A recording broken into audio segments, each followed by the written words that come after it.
Want some, get some. Can I get a hell yeah?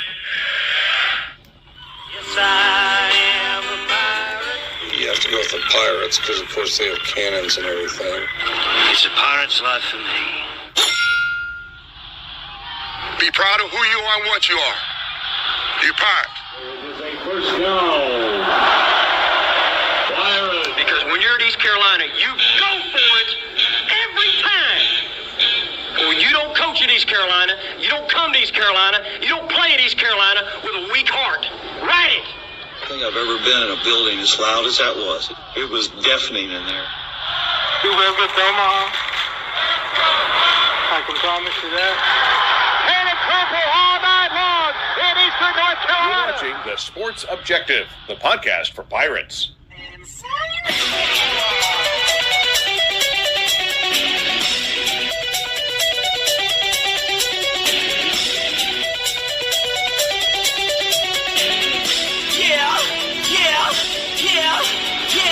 My heart is purple and gold. I'm a pirate down of my soul, and I don't back down, not at all. Find out when the cannons explode. All right, welcome into the Sports Objective. It's not Hollywood Squares. I promise you, for those of you watching tonight on YouTube, wherever you're watching, we have like 8-10 different places we're broadcasting live right now. And I thought, since we have Rene Ingoglia, we're going to talk music the whole time. So you thought it was college football.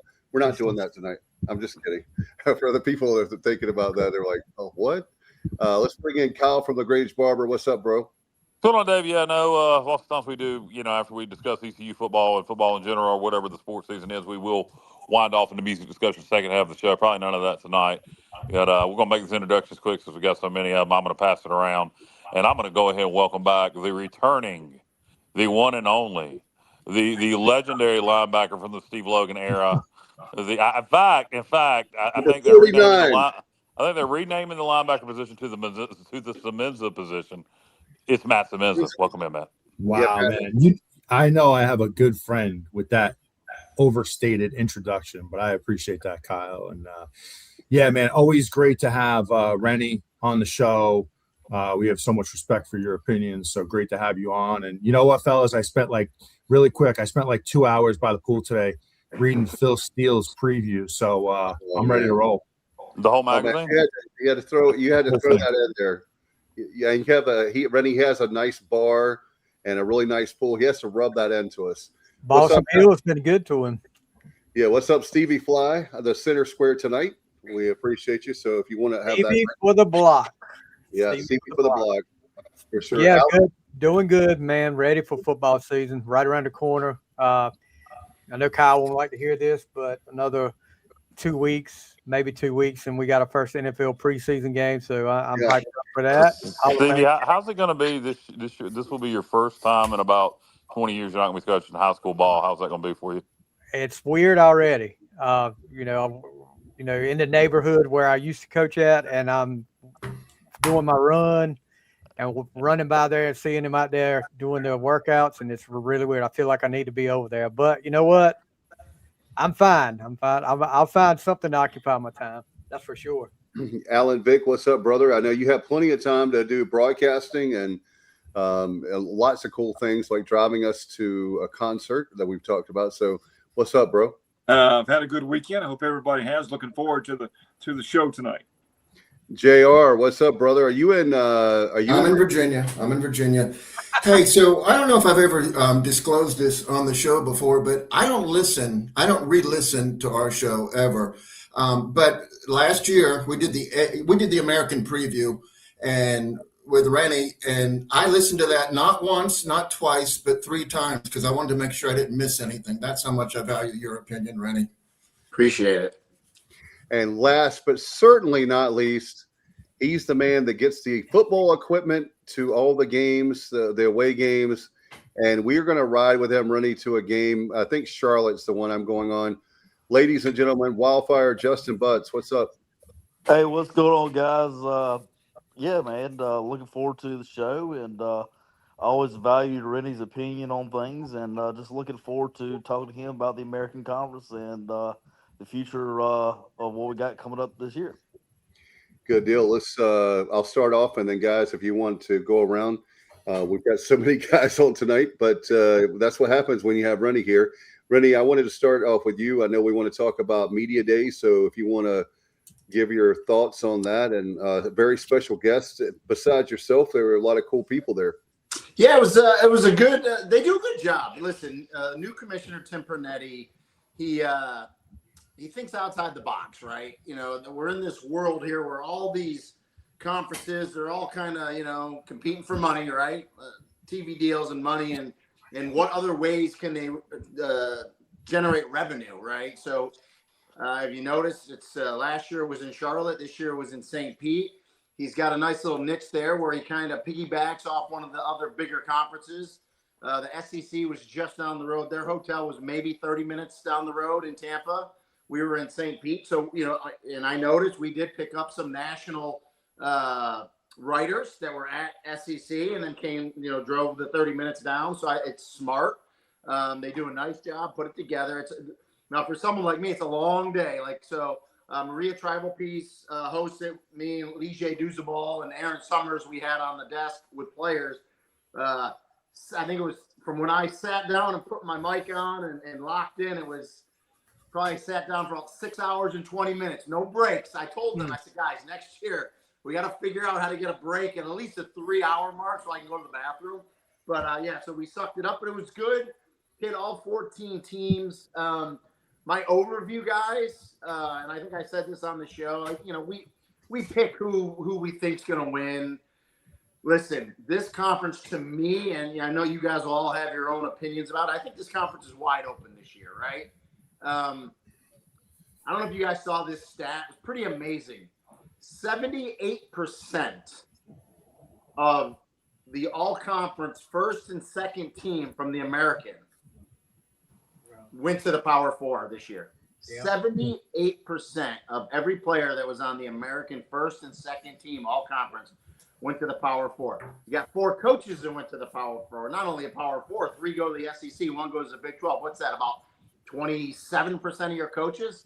So in the old days, I think when this all first started, guys, it kind of aggravated you, right? As a fan of ECU or a fan of American. Listen, ECU lost a ton of players, but that is the new world, like it or not. That is the new world of college football that we're living in. If you do well, you're going to lose players in the portal. You're going to lose coaches. I mean, it's just the way it is. And you almost have to embrace it where, and Tim Pernetti, we talked about this as a commissioner, like it shows you when that happens how good the conference is when you're losing players and coaches, and you embrace it. And the one thing the American has always kind of hung their hat on, and Tim does it now, and Mike Oresco did it before, is this conference has an uncanny ability to evolve and reload, right? Lose a team, we'll get another team. We'll reload. Lose a player, we'll get some new players. We'll reload. And that's what I kind of think the American's known for, kind of always being there at the end. Now, it's going to be fascinating this year. We have another, we can officially say group of 6, because the Pac-12 is now the official word is non-autonomous conference. There's only 4 autonomous conferences. There's 6 that are not. That's why we call them the group of 6, for those listening or watching and don't know that. And so the Pac-12 comes back as a non-autonomous. So now more competition to get that playoff spot. Of course, 2 G6s got in last year, and Tulane being the one from the American. So, but to get back to my point, I think this conference is wide open because, everyone has brought in a ton. Even though ECU lost a lot, they brought in some nice pieces. You look on paper and everything looks good. To me, is the class, the portal class. Which one's going to gel? And the most important position, guys, is quarterback. We know that. Which quarterback's going to play well and get off to a good start? And you just don't know until you start going. And then, of course, the new coaches in there. Now, I do like. I mean, I'm sure you guys are going to ask this specific question. I do like the hires that Blake made. Jordan Davis, they scored a lot of points in North Texas. So I think he's going to have that same type of philosophy, that same mentality that ECU had on offense last year. And then Jordan Hankins, who was at Memphis, I did a few Memphis games. I really like him. And the thing I also like with Blake that he brings in 2 coordinators that were in the conference last year. I think that means a lot, especially defensively, when you run into the offenses you run into. It's a big deal to bring Jordan Hankins in. So I like those hires, but they start out their first three. I mean, they got a pretty tough schedule to start out. Yeah, Rennie, you know what I always appreciate when you watch these media days? You look at got a little feedback here, fellas. We got a little. Everybody mute themselves if you're not talking. Alan, you've got feedback because for some reason. What always strikes me is you see the coaches come up and you see the different personalities kind of back to back to back. And, you know, it always impresses me in this league. I mean, it's just like, to your point, every year it has to reload because everybody gets poached. But when you looked at it this year, Rennie, were there any coaches in particular, I'm talking about like new guys to the league, that kind of jumped out to you that you're like, all right, this is just a great hire for this school? Well, a couple different ones. So Neil Brown, obviously, is a proven commodity, right? He won at Troy, went to West Virginia. You know, it didn't work out there at the end, but he had some good seasons. So he's a proven commodity. Now, North Texas, and this is the thing I love about this conference. And so if you were rooting for a team that had a down year, that's the one good thing in this portal era, guys. You know this. You can do that 180. I mean, who saw North Texas going 12-2 last year? Raise their hand. No one's raised their hand. Raining. Now, they lost all those great skill players at Oklahoma State. Now, Neil brought some good players in the portal, but, who knows, right? Taven Jackson being one of them at quarterback, who's kind of been a bunch of different schools. So Neil's a proven commodity. The one new guy that really intrigued me, who also had a great portal class, is Brian Hartline, right? From Ohio State, getting that USF job. He intrigued me a lot. So that's going to be interesting what he does. Another good portal class, if you will. But again, I mean, who knows what's going to gel. Quarterback competition. He doesn't know whose quarterback's going to be. Michael Van Buren was at LSU last year. And then Luke Kromenhoek, I actually know his family well. I played with his dad. His dad was one of my college teammates. A couple of years ago was at FSU. Kid got thrown in there as a true freshman when FSU, when Florida State had that kind of dumpster fire of a season. The kid got thrown in there. He's tough as nails. Transferred to Mississippi State when they changed their offense, when Gus Malzahn went up there. Now he's at USF, and Brian Hartline said that's a legit quarterback competition there. So that'll be interesting. But yeah, Hartline, I think, was the one that kind of jumped out to me. I'm missing, who are the other new ones off the top of my head? Let me think. You got Memphis. Charles Huff's the real deal. He's a good coach. Real deal. He's been proven everywhere he's gone. I love what he had to say. He personifies like the kind of coach where you're like, okay, man, I love what he's saying. And he gets his players to play hard for him. And then who else? Tulane. And then Tulane. Yeah. Will Hall. Will Hall. I actually have done games of his when he was at Southern Miss. I think he's a good quality coach. I don't think he moved the needle for Tulane, for the Tulane fans. But listen, he's a proven coach. He's won before. He knows that area. So, but there's going to be a lot of pressure on Will Hall now, Kyle. There's no doubt about it. You jump in there after Willie Fritz and John Summerall, there's going to be some pressure on you, and it's going to get hot real quick if they don't win some games. So, but I was impressed with all of them. But Hartline, the most intriguing. Neil Brown, proven commodity. Charles Huff. Memphis is going to be. I did the New Orleans Bowl last year. He had already stepped away from Southern Miss, but a lot of his players stayed. He had some really good defensive players there that he now has at Memphis, which actually surprised me that he was able to get them, which tells me Memphis, starting to get a little bit of that FedEx money, that NIL money that you need. So I think they're going to be good again as well. I mean, he's got a little pressure, though, too. I mean, you step into a program, 12 straight years they went to bowl games, Memphis. Pretty good. So, but yeah. But, I'm kind of rambling here, but it goes to my point where I really do think the conference is wide open. Yeah, you talk about East Carolina having a lot of new players, and that's true on offense. We're like in 30-some new players. Memphis has over 60 new players. Yeah. I mean, it's insane. I'm going to ask you specifically about East Carolina, and then we'll jump back into some other teams. You talk about, you look at these portals, and I'm not worried about defense. Defense, whether they started or not, Blake rotates so many, that's his defense. Yep. Offensively, brand new offense. We got brand new offensive coordinator, brand new offensive line coach, brand new running backs coach, brand new receivers coach. Two quarterbacks who I think are both, capable, competing for the job. new receivers, new running backs, a lot of experience, just not experience playing together. I think one of the unsung things we did in the portal was the offensive line. We brought in an all-conference USA offensive lineman from Kennesaw State, an all-conference offensive lineman from Northern Arizona, a starting offensive lineman from Southern Miss. That's hard to do at a G5 school, to bring in 3 starting offensive linemen that played at a high level. Anyway, the point of this, what I'm saying is, you look at ECU, you look at South Florida, you look at Memphis. These offenses have to come together. Yeah. Obviously, coaching is a big part of that. How fast the players take to it, how simple the system is, et cetera, et cetera, et cetera. How much of an advantage would you say it is for East Carolina with the new OC coming in, bringing in his receiver, who was the assistant receivers coach at North Texas, bringing him with him, and having 2 or 3 players that played in that offense at North Texas?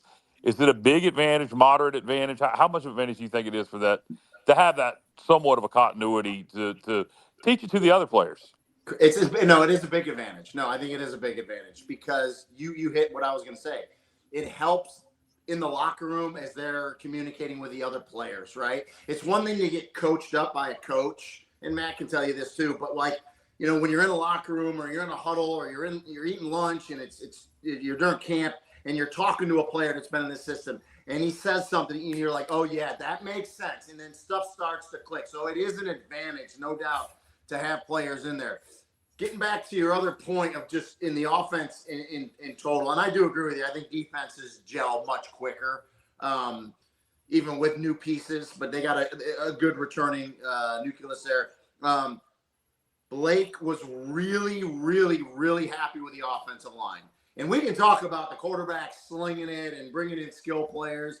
I've always said this. I've said it on this show. I say it on my broadcast. I'm an old school player, old school broadcaster, but it doesn't matter what offense you run. I don't care if you're up tempo, you want to snap the ball every 7 seconds, or you huddle up and you want to run the ball 50 times a game. You have to win at the line of scrimmage. And Blake was really, really excited about this offensive line. Great pieces. Brandon Best, who you mentioned from Kennesaw, the center, don't forget, he started out at a P4. I think he started out at Wake. So you love it when, you go Power 4 and maybe it doesn't work out.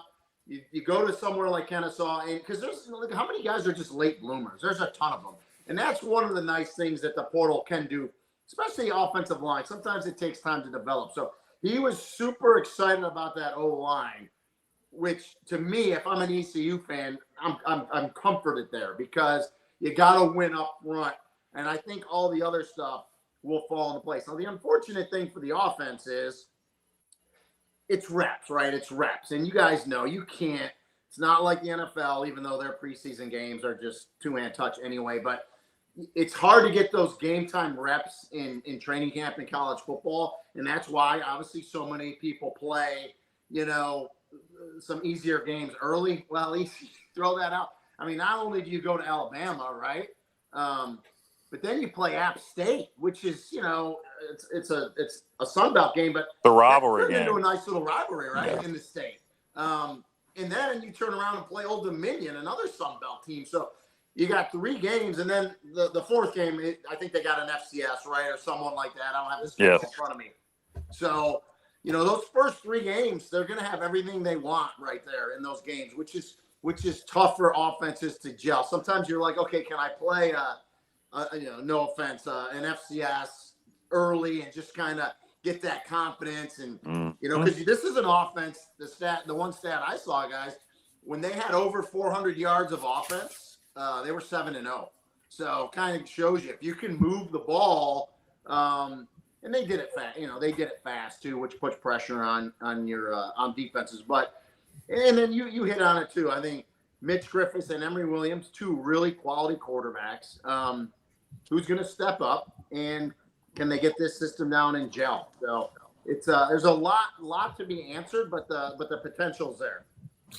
And Rene, to your point, I wish we had that FCS week 1 instead of having to head down to Tuscaloosa to play Alabama and break in potentially 2 new quarterbacks and a new OC. And Kyle, I won't even get you started on that one. Yeah, thank you, Rene and Matt. God bless you both. I've needed you for several weeks.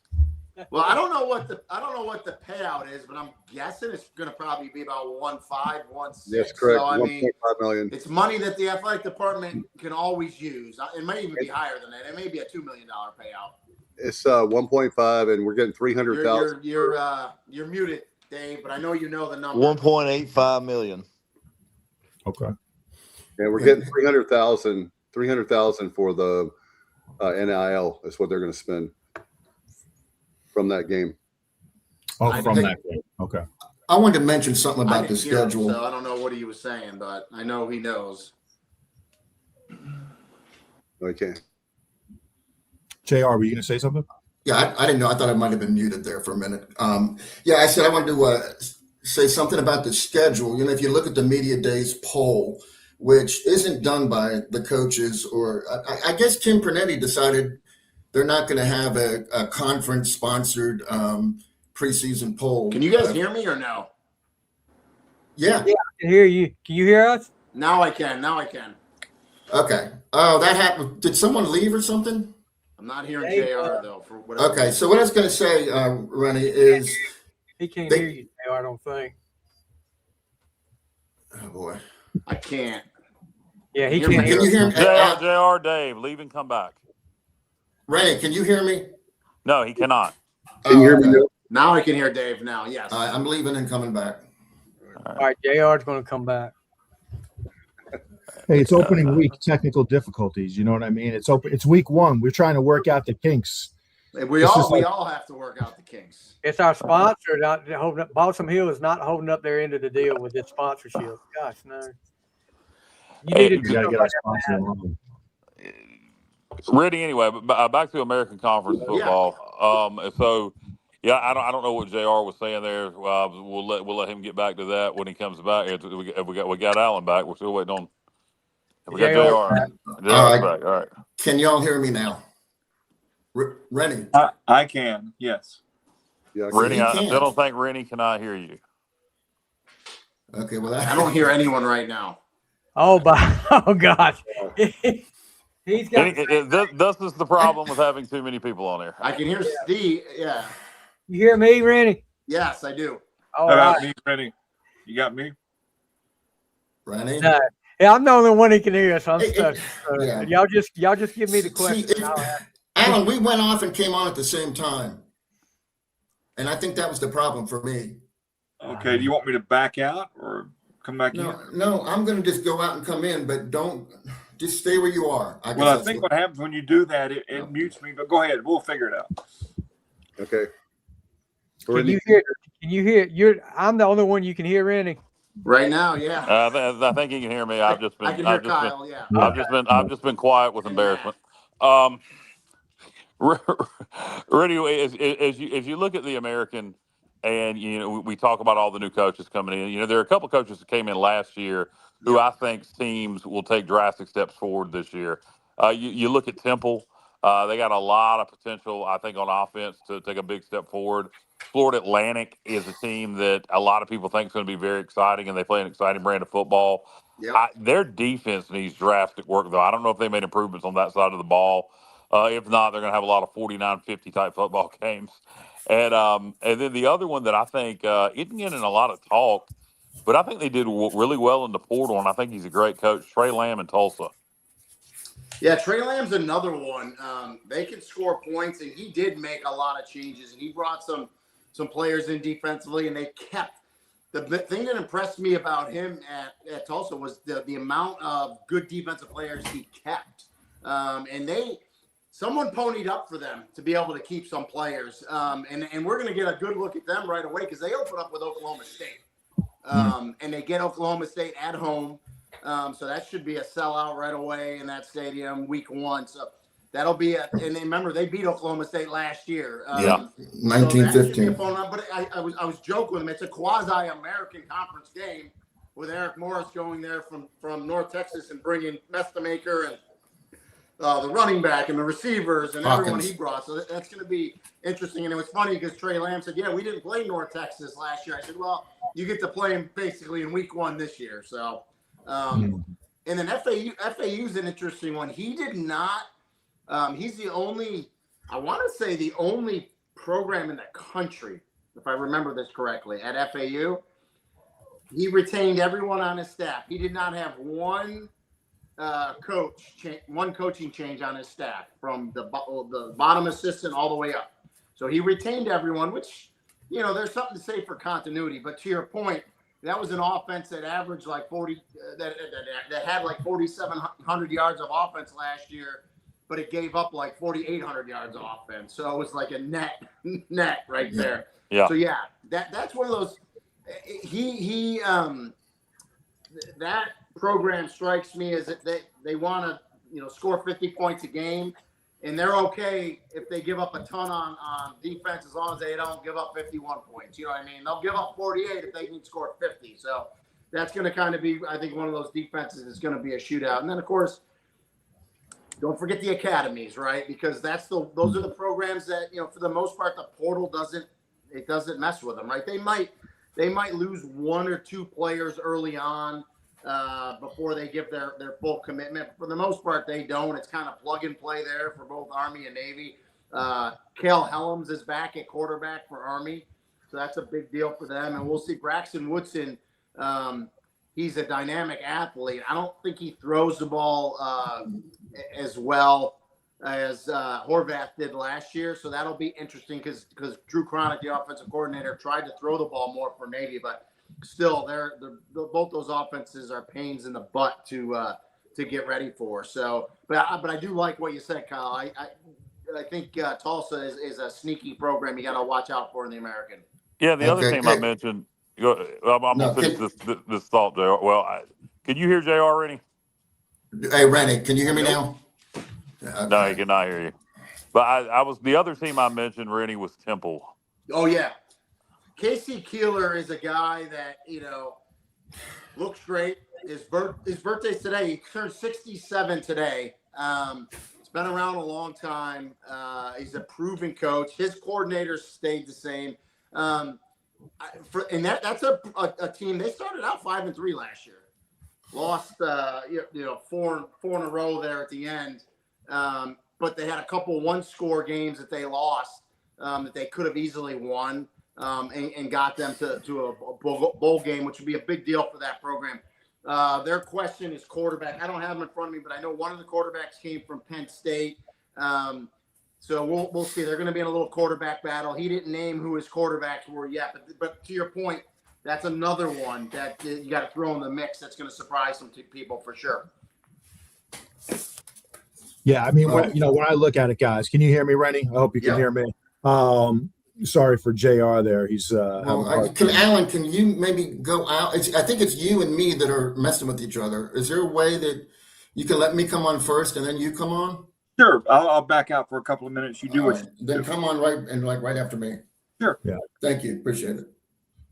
We'll see if that works. You want to go give it a shot, JR? Oh no, he's got to come back in. All right. Well, I'll just go ahead and start with Rennie, you look at Navy, obviously.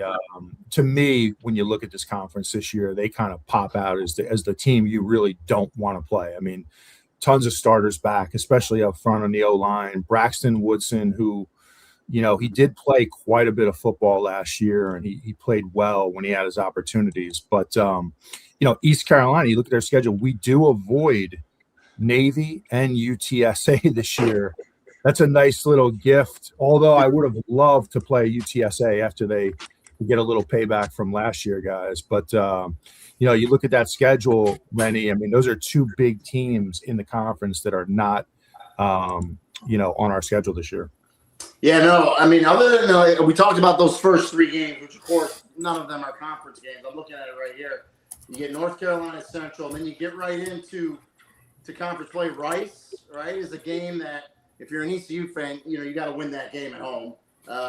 You go to UAB. There's another intriguing one that's had a kind of regroup. They bring their quarterback back. They got thrown in there at the end with Alex Mortensen taking over the program. So for all intents and purposes, a new coach there.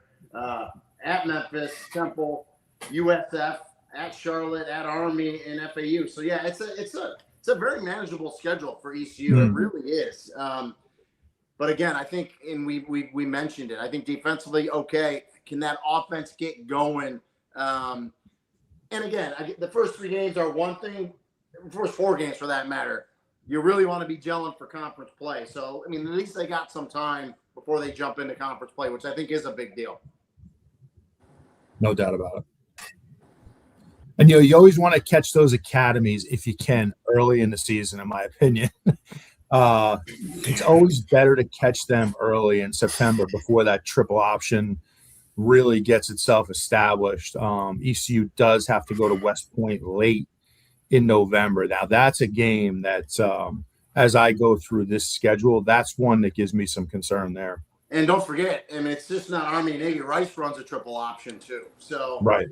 They'll get them early. So, and they brought in a new quarterback, Ja'Cory Brown from UCF actually. So a bigger 6'4", 220-pound quarterback that's going to be running triple option. So intrigued to see him run that offense. Rennie, going back to, more East Carolina focus, and we kind of touched on it a little earlier with Alabama game 1, App State game 2. Those are kind of the 2 I'm focused on for the first 2 games of the year. App opens up with Maine. I don't know how much Sunbelt you've researched. App's another team with 60-some new players. Yeah. I do think that them playing Maine in week 1 with us playing Alabama is a little bit of an advantage for them to get their offense going. But they have beaten the Pirates 3 times in a row. Unfortunately, we caught them in 24 before we got it going. We didn't play them last year. This is a must-win for East Carolina. We cannot lose 4 in a row to App State. And with it being sandwiched, oh Jesus, shoot! Can you hear it? Can you hear me? Can anybody hear me? I can hear you. I can hear you, JR. I can't. I don't. For whatever reason, I don't know why I can't hear JR. I still, I think it's Alan and me somehow. We're I don't know. All right, we got Kyle back. I think. Can you hear me, Rennie? No, he cannot hear me. I lost Kyle. Can you hear me now? I can hear you. Yeah, can you hear me? I think the problem. You're like the only one. I can hear Kyle fine. I don't know if it's Rennie's connection or what. I thought maybe it was too many people, but now we got 6 people. So I'm going to go and come back. Hear Kyle. I don't know. If it continues to be him not being able to hear me, I'm going to go and come back. If it continues to him being not able to hear me, y'all just carry on. Oh, we can't lose you. Oh, he's on. Rennie, can you hear me now? Okay, Rennie still can't hear me. So I know Rennie can hear me, so I'll just keep talking. Okay, I'm going to get out too. Relay the question. Rennie, when just My to kind apologies. Just to kind of take it back to the schedule for a second, to me, and I know you have that schedule in front of you, but for ECU, when I look at it, to me, the pivotal game is App State in week 2, because, look, I'm never one to just give away a game and say, hey, we're going to go down to Alabama and lose. But look, we all, in a realistic world, I'm going to say, hoping for a very competitive game, but that's probably going to be a loss. And, you come back home, and that is a tough home opener against an in-state rival. Yeah. To me, that's the game that could really either springboard you to a really strong start to the season, or if you lose it and you wind up 0-2, now you're in a little bit of early trouble. Well, I saw App State in person a couple times last year, and he's doing his best to get this thing going again. I do not believe they're as good as the App State teams that we're accustomed to seeing. So to your point, that's the game ECU has to win. You get them at home. Second week of the season, you gotta get that win. You just have to, because they're a team in transition trying to find themselves where ECU has found themselves the last couple of years under Blake Harrell. So yeah, there's no question about that one, Matt. You need to win that game. You're not at a point. And we talked to Blake about this too. I think especially last year, ECU going 9-4. It's like, okay, you're right on the cusp, right? The most wins in conference history for them, I believe, right? 6-2. Now you take that next step. There's a couple of the next steps you can take, right? One is double-digit wins, right? Get to the 10-win mark. And then the other thing is you got to get to a conference championship, right? So ECU is right on the cusp of getting there. And even though App State is not a conference game, that's a game if you want to turn that corner to double-digit wins get to a conference championship, you got to beat App State at home. There's no doubt about it. No question about it. Rennie, can you hear me now? I can. All right, Okay. good. Like, how about me? Rennie? JR, if you leave and come Okay. back now, I'll probably be able to. There's so few people now. Rennie, you talk about the App State game, and you know, just to talk about that a little more. Not only is it important because of the season and where it is on the schedule, sandwiched in between Alabama and ODU, it's also a rivalry game. It's an in-state rival. We've lost them 3 times in a row. You don't need to lose to them 4 times in a row. So, yeah, it's a huge game. And then you got ODU the following week. And ODU, yeah, they lost their quarterback. I believe the quarterback that started their bowl game is back. They brought a quarterback in from Washington State. And their OC, I believe they promoted from within. So it's going to be the same system. But they're going to be a good team. In fact, so many people like JMU to win the Sun Belt. JMU's got a completely new football team. I'm not so sure I don't like ODU or Marshall to win the Sun Belt, or at least win the East. I'm with you. I haven't studied the Sun Belt, but just looking at it from afar, to me, it's what's going on in college football with the departures, the coaches and players. I'm with you. I think that's another conference that's kind of wide open as well. Yeah, I mean, JMU until shown this year, because that's the thing with college football now. You could be really good program, good have a great year, but you got to do it year after year because the turnover now in these programs with the players and coaches, it's just something that we have never ever seen or experienced in college football. And until one of these bills gets passed, if it ever does, it puts a rein on the transferring.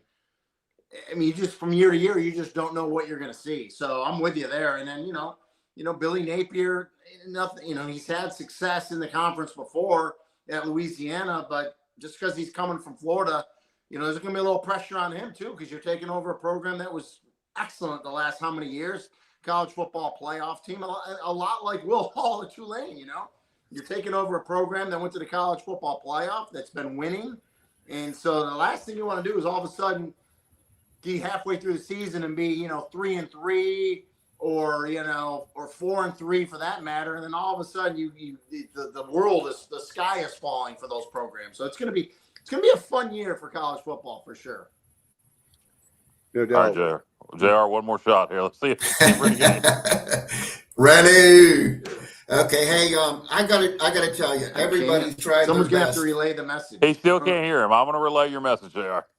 Oh, well, no, it's too much. Kyle, everybody's done their best to make it so that I can be heard, but it's just not working. So I appreciate the effort on everybody's hat, but I'm going to get out just because, I mean, it's ridiculous. I'm not doing any good here. So I'm going to listen. All right, Jay. We'll come back after Rennie leaves, and hopefully everybody else. I'm going to be crying myself to sleep tonight because Rennie is my favorite. So, oh, well. All right. Have a good show. I'll join later.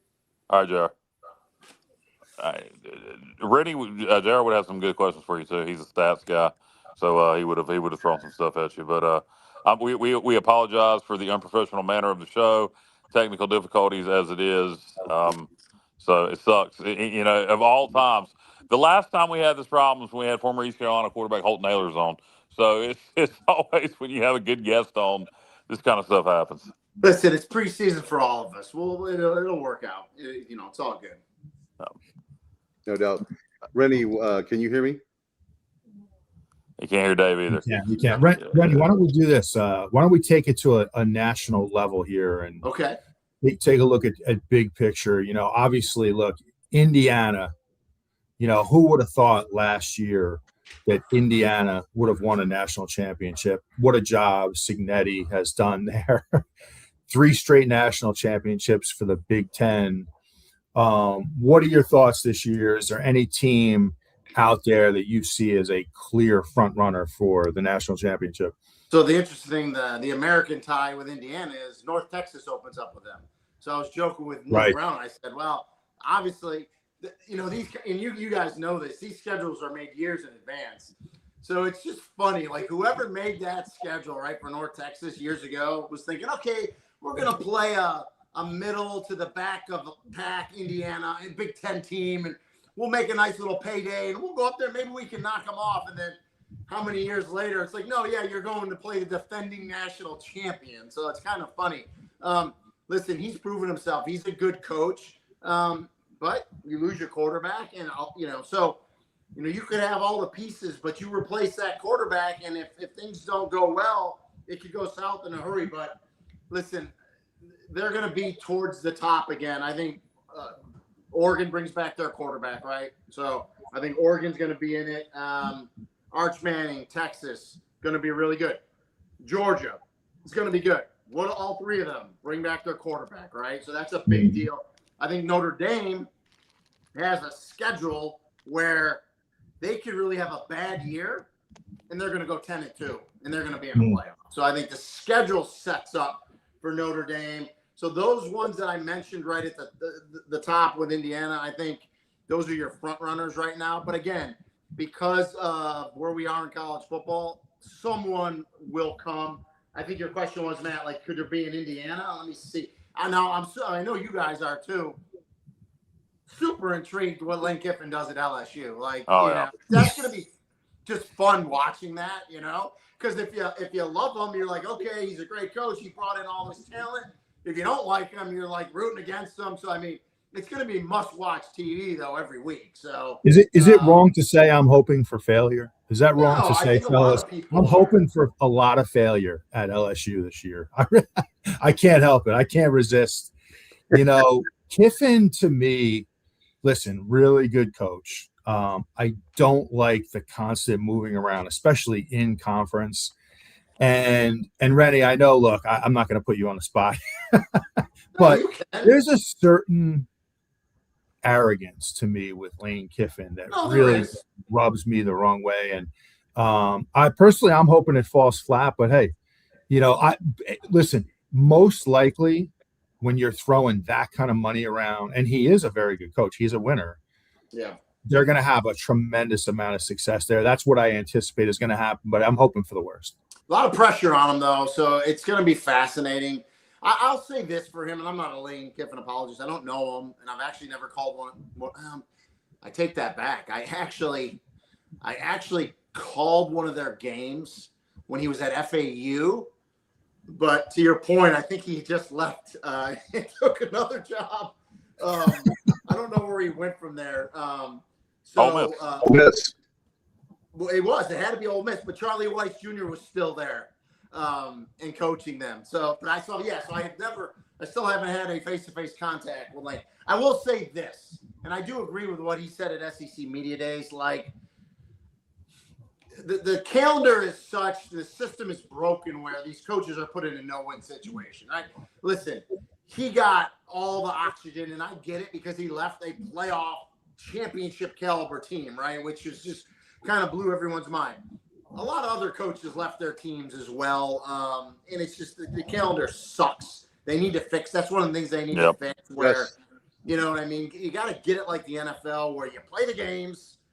Then you have a free agency, a la transfer portal. Then the coaches can leave. Then you have OTAs. Then you have training camp. Like, we got to have some. Rene, I had an idea for that, and some people like it, some people don't. Tell me what you think.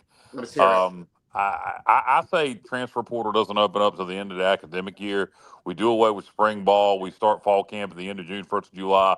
All the new players report then. We have basically an NFL type system. Yeah, I think they're going to do away with spring ball. I think they're going to go to the NFL model where it's OTAs, and so you might have 20 OTAs, and you can do with them how you want and spread them out. I love every coach I've talked to. At least eliminating the spring portal has made a big difference. I had a conversation with a Power 4 coach, and he said, listen, when spring ball ended, I didn't have these kids come up to me that knew from spring ball that they weren't going to really play next year. And they said, oh, well, this team's offered me this money. He goes, I didn't have to deal with any of that because the portal was closed. There was nowhere to go. So I do think that made a big difference. The hard thing with that one portal is, we all think about the football calendar, but the schools are thinking about the academic calendar, and you have some schools on trimester, and it's a mess. But at least they're trying to fix it. But yeah, to your point though, I mean, there has to be more of a set structure there with that window. Now, listen, we could talk about it too. Like the calendar this year, super late, as you guys know. Like week 1 is September 5th.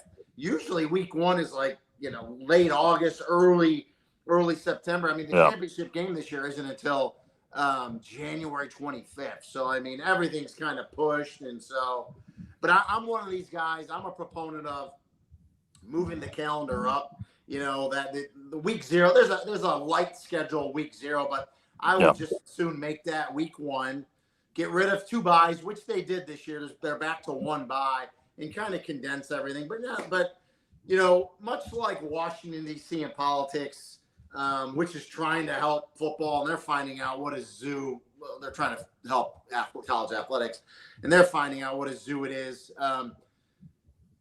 It's like a cat with a laser pointer. You point it over here, and they all go over here. And then something else comes up, and they all go. They cannot stay focused on one thing, and that's why, whether you love or hate, I still call him Coach Tuberville, Tommy Tuberville, who's senator in Alabama running for governor. He at least issued or wrote a narrow bill just dealing with the transfer portal and in 5 years to play 5, right? That is something that the other bill, the bigger Save College Sports, whatever it's called, I think Protect College Sports Act, the bigger one, which the SEC and Big Ten don't want to sign on to, so it looks like it's doomed to fail. The 5 to play 5 and the transfer, when I say transfer portal, I think the bill says, and which I agree with, and I know you guys do too, you can transfer 1 time without penalty. After that, you're going to sit out a year or you're going to graduate, because once you become a graduate, you can transfer freely. We know that one too. And I don't even have – Is that going to pass, Rene? What's that? Is that likely to pass? Well, I don't think the Protect the College Sports Act is going to pass, because there's too much language in there. And again, the SEC and Big Ten. So the having to sit out 1 year if you transfer more than once, that's already passed, is what you're saying? It hasn't passed. But see, Tommy Tuberville put it in a separate bill, thinking that he can get everybody aligned on that, because it's in the big bill. And so to his point, I do agree with him. That would stop the how many people are just jumping for money, right? Yeah, you have to think about it. Correct. And I wouldn't even be mind if you put a provision in there, which I don't think his bill does. But if you wanted to tweak it and put a provision in there and said if your head coach transfers, then you get an additional transfer within 3 months, right? Because that was always the complaint. The coaches leave for money and the kid gets stuck. So if you even want to put a little provision in there, I would have a problem. So I think that has a chance of passing, but the way Washington is and just the way everything is, it wouldn't surprise me if nothing passes. But we need to get they need to get a hold of the system. Like, because right now it's the wild, wild west, right? There's just, there's really there's nothing with teeth that bites, and it's just, and I heard, oh my gosh, the coach at Ole Miss, Golden. Pete Golden. They kind of went after him, reference to tampering, and he said, listen, basically he was excusing it. I mean, for God's sakes, I mean, he texted a guy that was not only enrolled at Clemson, he was in class. He was in class at Clemson when he got the text. So, like, if you can tamper like that, I mean, no holds barred, right? Yeah, they do nothing to enforce tampering. They do nothing at all. It's a joke. So until we get some teeth, I mean, it's just going to be the wild, wild west. So at least with the bill with Tuberville, if it could pass one transfer, then you're going to stop a lot of that poaching, because those kids with that, like for instance, that kid had already transferred once, right? So you wouldn't be able to even reach out to do that, So because right now these coaches, especially at the P4 level where they have a ton of money, they look at their roster and they say, okay, we're deficient here, we're deficient there. Let's go shopping. What do we need? What do we need on our roster? So, it is what it is. So, I saw someone in the chat doesn't like Tuberville. I'm not saying I like the guy. I don't like the guy. Paul, he's a politician now. No, I think Bubba was quoting something Tommy said. I guarantee it. Okay, I got it. Yeah, Cincinnati got mad. Well, he got mad. I think on there. Get Bubba. Go to hell, get a job. Yeah, so, and it's funny because, I'm old enough where I've been broadcasting long enough where Tuberville was the head coach at Cincinnati, where I actually, little unknown fact here, a little senseless trivia. Not that it matters. I called his last game at Cincinnati. It was at where the heck were they? Oh, they were actually playing Tulsa on a Friday night on ESPN2. And I thought, there's no way they're going to fire Tuberville. And like the next day he was fired. So don't ever come to me for my opinion because I don't know what's going to happen. Rennie, you were talking about the save protection, the save college sports.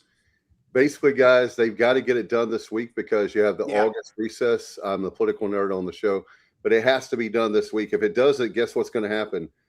You have midterms coming up. I'm not getting into the politics of it. I'm just saying how that's going to go. But if you're a politician, the last thing you want is something potentially controversial that you really have to take a stand on.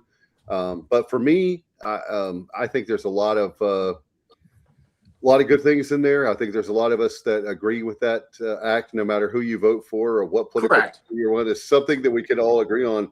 Rennie, by the way, with SEC Media Days, I thought it was interesting with Sankey because somebody asked him about breaking away.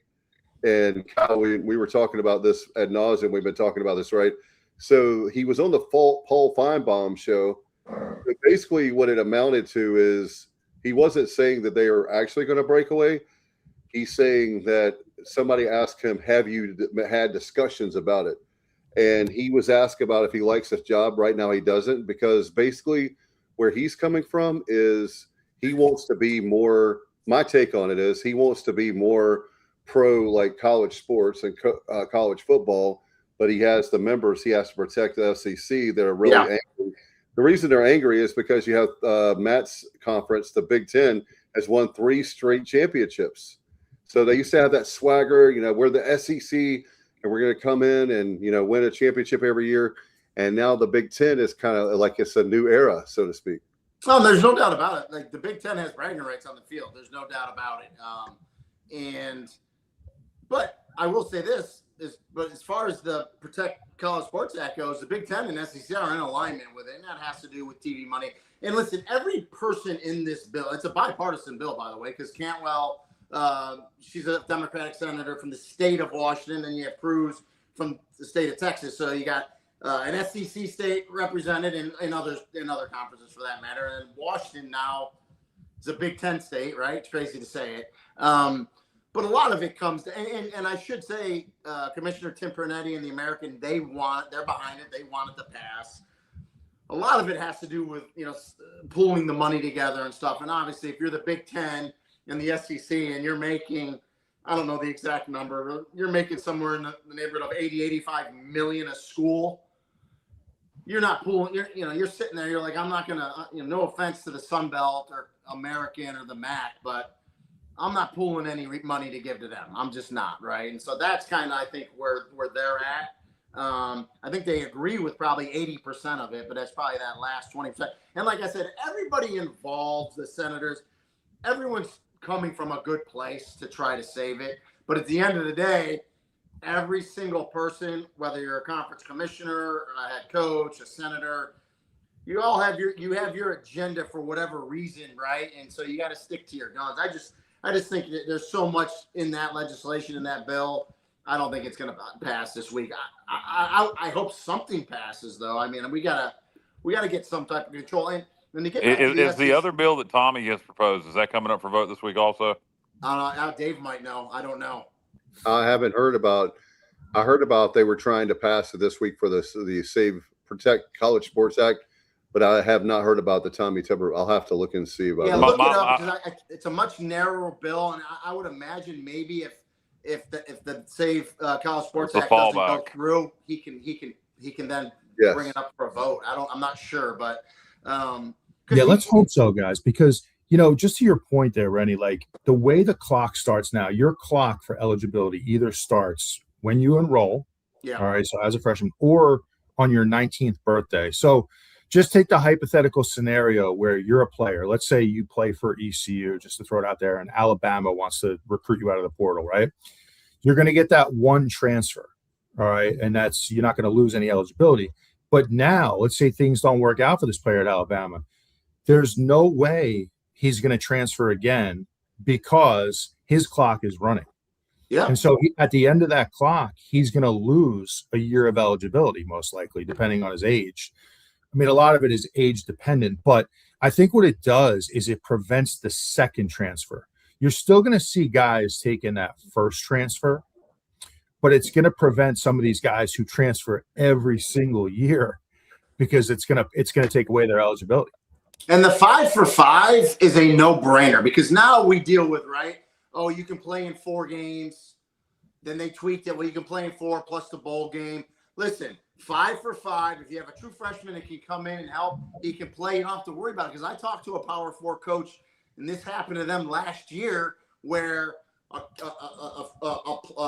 a freshman who's playing meaningful minutes for this team. I'm not going to say the team and the coach. Meaningful minutes. Minutes before kickoff, they were on the road. He comes up to the coach in the locker room and says, "Coach, I'm not going to play because this is going to be my 5th game, and I'm shutting it down. I talked to my parents. I'm shutting it down." And the coach was livid. He told him, "Take your clothes off." Got an assistant coach, drove him to the airport, and flew him back to the city where their school was, coach. And Good. Said you're done.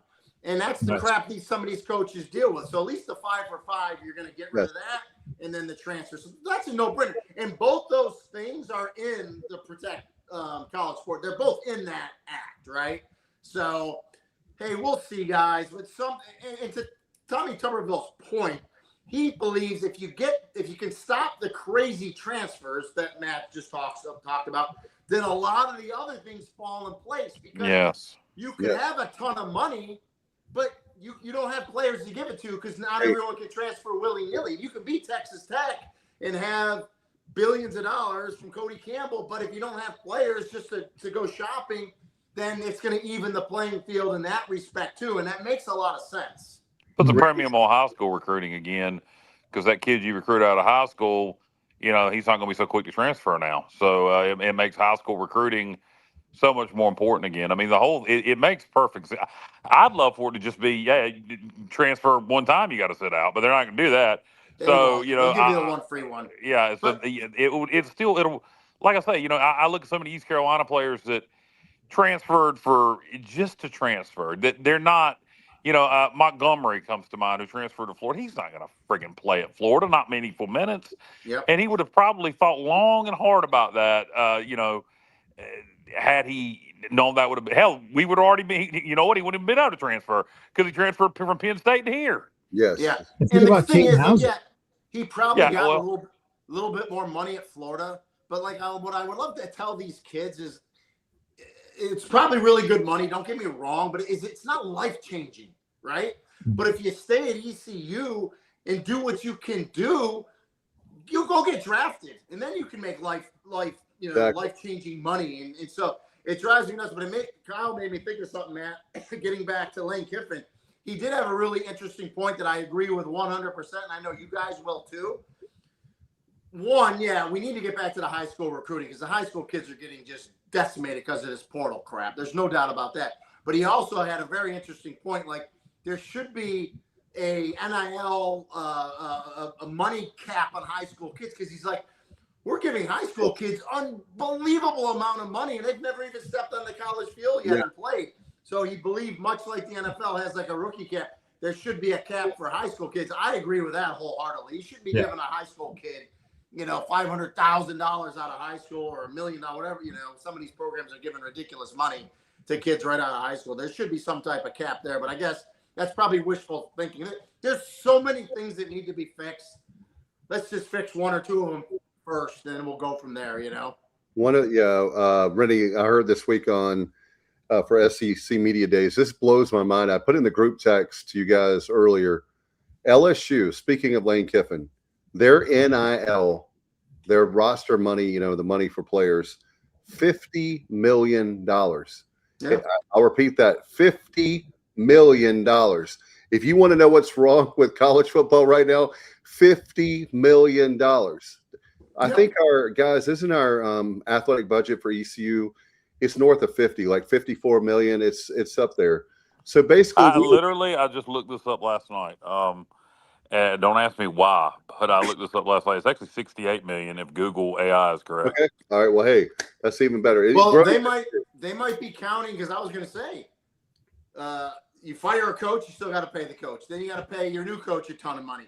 You upped your staff money. The new coach is in there. So, I mean, it's just, it's – and to the point that we've talked about before on this show, eventually – well, first of all, that it's not sustainable for any program, but some of these programs, they're giving their best effort. But eventually, the ECUs of the world, like, you just can't compete at the same level if you don't have that type of money. Now, it's important that you can compete within your conference, and I know that's what drives the big. So, I'm sure within a certain realm in the American, everyone's probably decently close. I mean, you're going to have your outliers. You got Memphis and South Florida at the top, and then East Carolina, UTSA. God, there's a couple. We're in the top four, but the only one right now paying over 20 million of revenue sharing is Memphis. South Florida is about to do it. We are, I was told, around 15 to 16 million in rev share. We're in the top four in the league, according to Gilbert. Don't you love how when they passed the House bill, speaking of back to bills, the rev 20 million cap, 21.5, and everyone thought, oh, that's where it's going to be capped. That's nothing. That's not even a speed bump. Like, these teams have gone way past. Yeah, because it's not enforced. Correct. Well, because the NIL, it's just. But getting back to the conference point, and I think that's what's frustrating for teams in the Big 12 is because they're all pretty much the same, and then you have Texas Tech. So it's just, you get $1 billion donor. Big difference between $1 billion and $1 million. So, Robert asked. I'm at 6. Whoever's asking that question, I'm at 16 because I just think that's the next progression. I would love to go to 16 before we jump to 24. You guys saw that question for the playoff. It's interesting though. Listen, I don't have a dog in the fight. But people need to read between the lines and see what's going on. So ESPN, obviously, who I work for, but I have no inside knowledge of anything. I just, as a fan, I can see ESPN has the college football playoff contract through 31, I believe. The contract states ESPN owns the rights for the 12-team playoff, and if it goes to a 16-team playoff, ESPN still retains it. If it goes past 16, then it's out for bid again. So right there, you understand why the Big Ten, who's aligned with Fox, wants it at 24 so bad, right? So there's a lot of that going on too, a lot of contractual stuff, and it's but that aside, I just think 16 is the next normal progression. I would like to see 16. Like when I started playing college football in the 90s, when FCS, which was 1AA back then, and we had a playoff, it was 16. That was the original number. It was 16. I just think that's the better number. And that would have solved some of the issues with what we dealt with last year. Like Notre Dame and Miami both would have been in. BYU, which I think was deserving last year, although it's not deserving. But they would have been in a 16 team. And then probably would have got, and probably Vanderbilt with 10 wins probably would have been in last year with a 16 team. So I think 16 would be good. Listen, I think if it goes to 24, and it could one day, but then we're talking about super realignment in terms of the schedule that we talked about, starting earlier. You're probably going to do away with conference championships. As we believe, Group of 5 champions should get auto bid if we go to 16 or more. Yeah, I do. I do believe. Well, if you go to 24, let me say this: if you go to 24 and there's 10 conferences, you got to give every conference champion an auto bid. Oh, they're not going to do that. They're not. You're right, Kyle. They're not. But I would be happy at that point if they gave, if they, instead of saying the 6 highest rated conference champions, said the 7 highest rated conference champions get it automatically. Think about how the Group of 6 is getting screwed this year. So it stays at 12, but now you add a whole nother conference, right? That's in this pool for the Group of 6 or this new Pac-12, and for all intents and purposes, Notre Dame's guaranteed a spot, right? If they're in the top 12, they automatically get in. They're going to get one team, and that's it. Yeah, so it's tough, and that's Tim Pernetti's big thing. And I agree with you, Kyle. He says if we go to 24, then the access has to be doubled or more for the group of 6. I'm with you. They're not going to do it. They're just not. Yeah. Two quick things related to that. And I asked JR to come back. Hopefully he does. I think with less people here now, he probably be able to get his questions in before we let you go. But two quick things on a national scale. It related to college football going forward. One, and they're both kind of tying together. One, you talk about the Big Ten, the SEC, not wanting this, not wanting that, wanting this, wanting that. At some point, I think those two leagues are just going to break away. Take a handful more from the ACC, a handful more from the Big 12, probably 50 teams in total. And then the rest of us can go back to playing college football. And I wish it would happen sooner rather than later. If it's the 40 to 50 teams like I think it's going to be and not 60 or 70. Here's the thing, though. Second, and this kind of leads me to believe that's going to happen. Why in the world, all of a sudden, have you had this influx of FCS schools moving up and almost in a panic type state? Sacramento State is so desperate they joined the MAC in hoping they can now you got a conference made there, UMass over in Sacramento, California. So with hopes that they can try to lean that and get into the Mountain West of the Pac-12. You got North Dakota State at FCS Power moving up. You've had several schools over the last several years, who have done that. Delaware, Missouri State, et cetera. To me, that leans me to believe that they think that there's going to be a breakaway at the highest level, and they need to go ahead and move up so they can be at the next highest level, because at that point, FCS is going to become Division II. Well, and a couple things there, and I've talked about this. I said this a couple of years ago. I do think there's going to be a breakaway, and I'm with you. I think it's probably going to be about 64 schools. Oh, no, we can't have that many. No. Well, I mean, I don't know, but we'll see. And I think, and the reason why is because a couple of reasons. One, that money disparity that we talked about, right?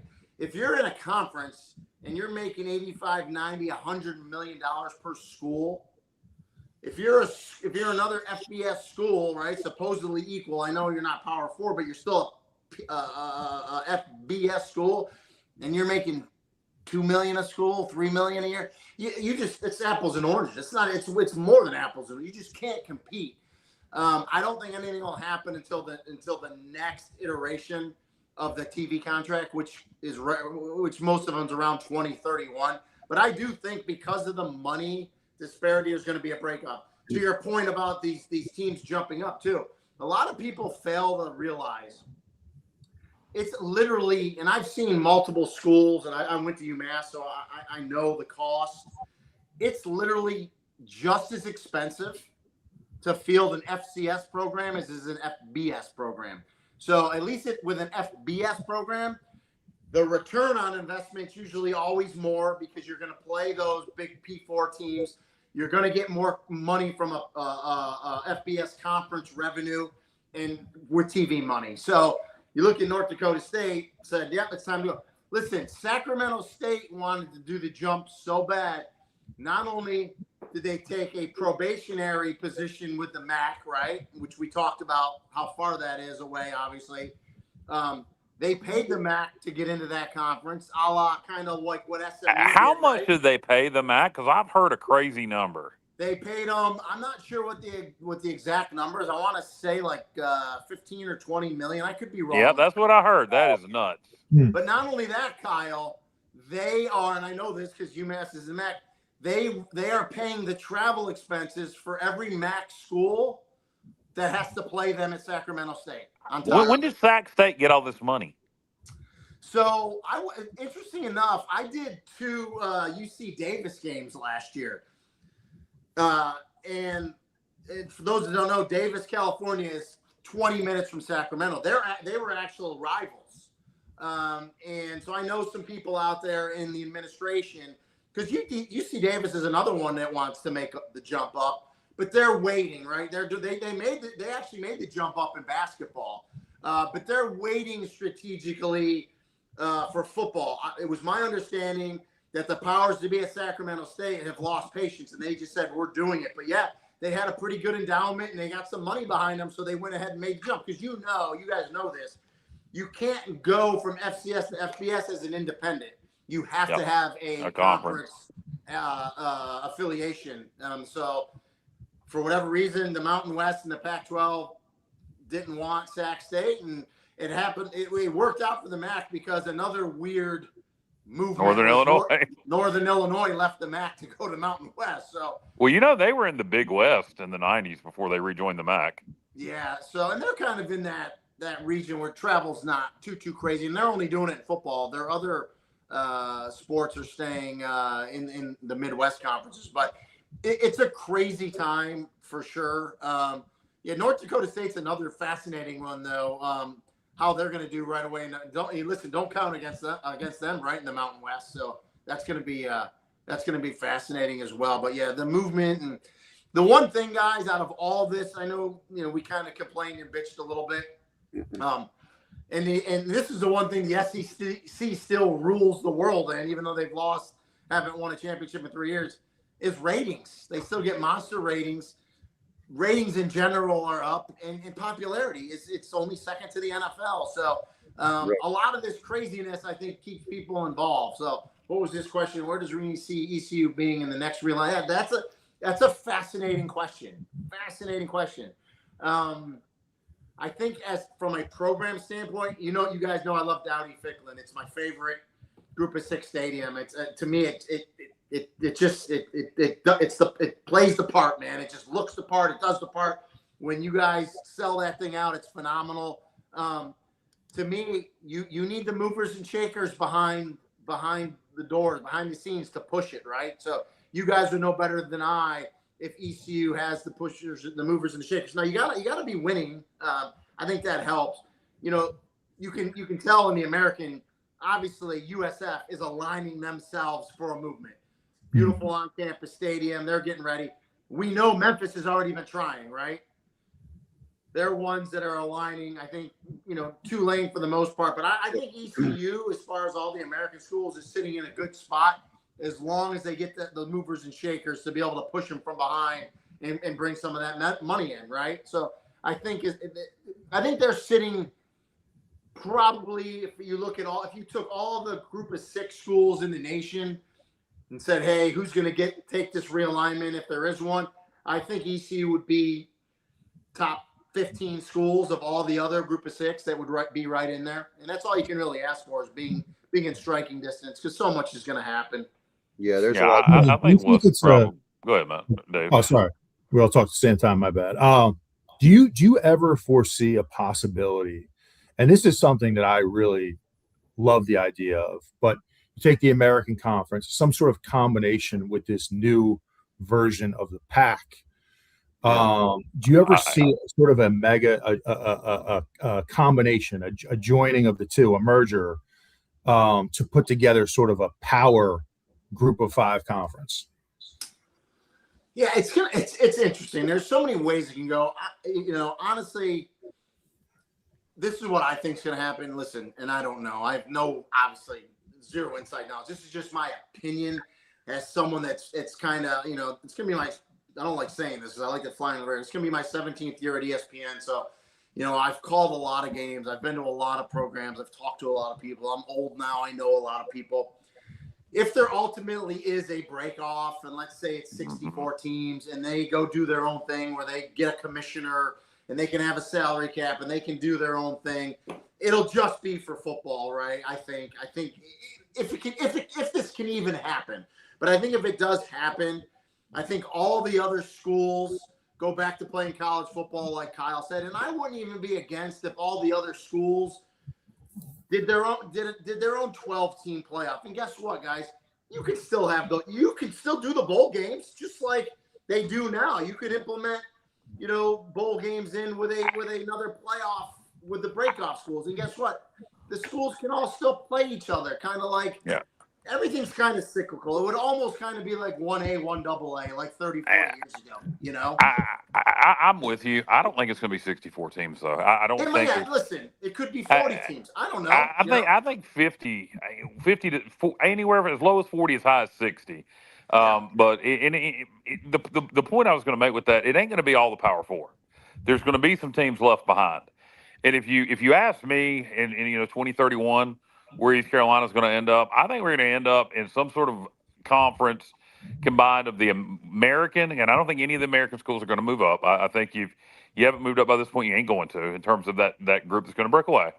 You can want to all you want. I think you're going to have some ACC schools left behind, some Big 12 schools left behind, and I think those Big 12s and ACC left behinds, which will be, let's say 10 schools combined, will probably then form some sort of new league with the best teams from the American and Pac-12. And or maybe we'll go back regional. Maybe you'll have a Wake Forest and a Boston College get left behind, and you'll see a new regional conference with East Carolina and those schools in South Florida. That's what I think is going to happen when that breakaway takes place. And this talk we're having right here, this is one of the reasons why the Protect College Sports Act isn't going to pass, because that's one of the provisions in that act, in that bill, is it stops the moving of teams to conferences, right? It stops it.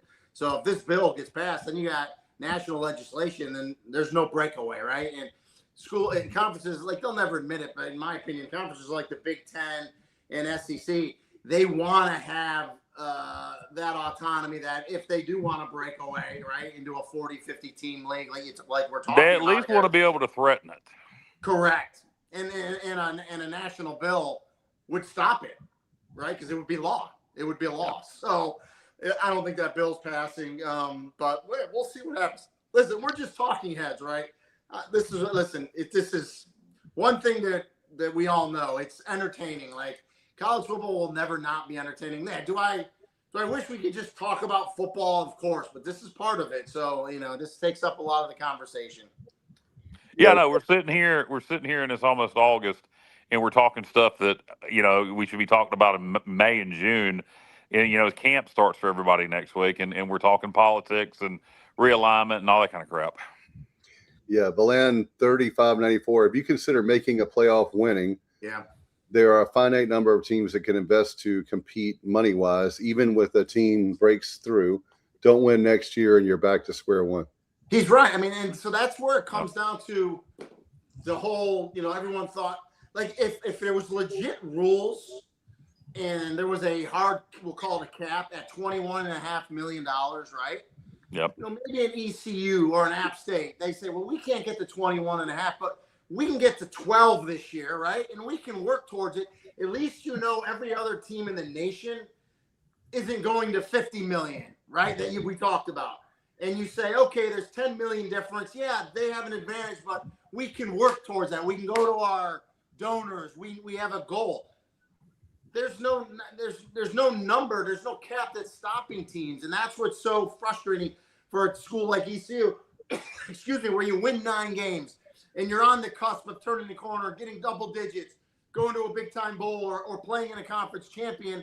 And then you go the next year and you lose all your good players, and then you're in the portal trying to find new players and the money, and it's frustrating for fans. I totally agree with that, and I get that. It's frustrating.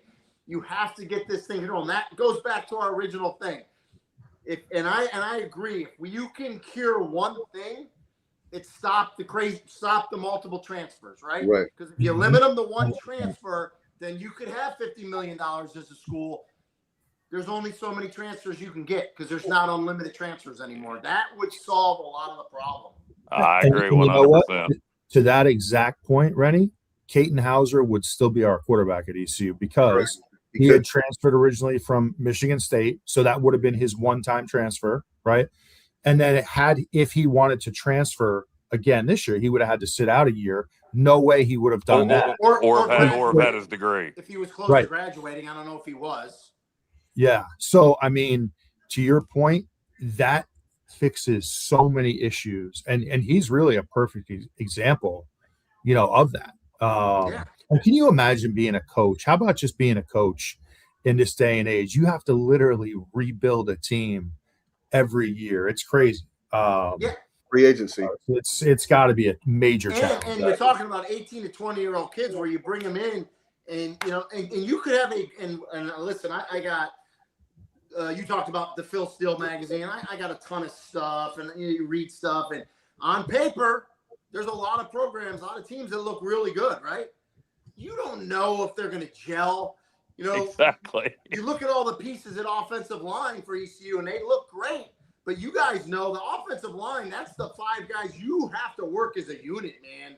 And sometimes you throw those pieces in there, and they don't gel, and you could have 2 or 3 really good-looking quarterbacks on your roster, and it just doesn't happen. I mean, look at ECU, right? Everybody was Garcia, right? A few years ago. Garcia. And then Hauser ends up stepping up and being the right guy. So you just never know when you bring in this many new players. And you guys mentioned Memphis earlier, too.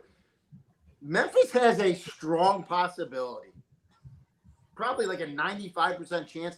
They're going to have 22 new starters. Yeah. They're going to have a new starter at every position on offense and defense. Think about that. That's crazy. But yeah, and they got to open up with UNLV in week 0. I haven't looked at what UNLV did. If they lost a lot in the portal, I would assume they probably lost some. No, I know he lost some for sure. But yeah, there's some great group of 6 versus group of 6 early matchups. I think North Texas plays someone early as well like that too. If it's UNLV or someone like that, I don't know, but there's a couple of American schools that do play UNLV. I don't remember if North Texas. There's a few good early matchups. I would love to see, and I know there's only 8 teams currently in the Pac-12. Maybe they expand with UNLV and Air Force later. I'd love to see a Pac-12 American Challenge every year, where you have, in my opinion, the 2 best group of 6 conferences play each other, and maybe the first, second weekend of the year in non-conference games, the way you see in basketball with a lot of conferences. Yeah. No, and I would love to see it, and I think everyone would love to see SEC Big Ten play every year. Like, with 10 conferences, you could actually do that, right? Yeah. With this scheduling thing, someone had asked me about my game. I technically do know my first game. It's not public, so I can't give it. Is it week 0 or week 1? Week 1. I usually double up week 1 because UCF always plays. Not always, but the last I don't know how many years they play on Thursday nights. You got a Thursday and a Saturday. So I'll do a Thursday, Saturday, and then we'll go from there. My partner, I don't know if you guys, you do watch the news lately, but besides all the movement at ESPN recently, we moved a lot of you're going to see a lot of new broadcast crews. There's going to probably be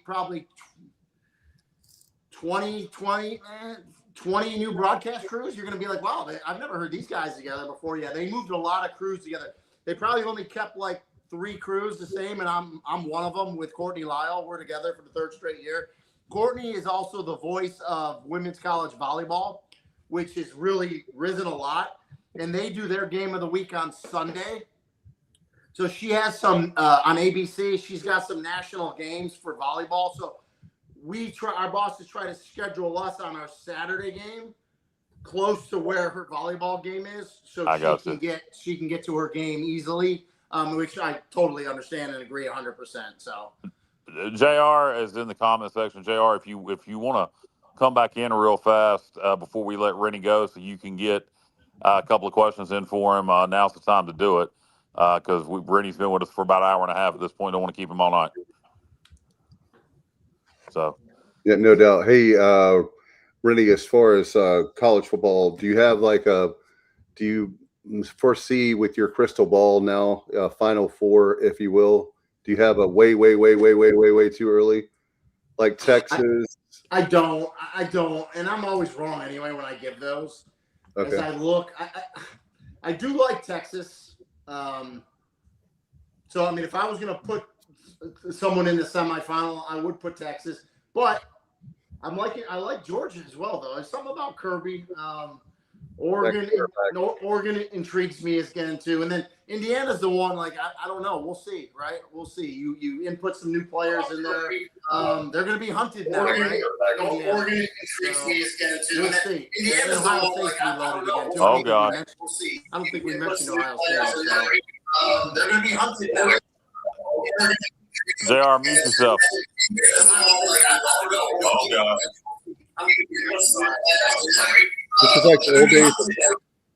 I still can't hear I keep trying, Kyle. Damn it.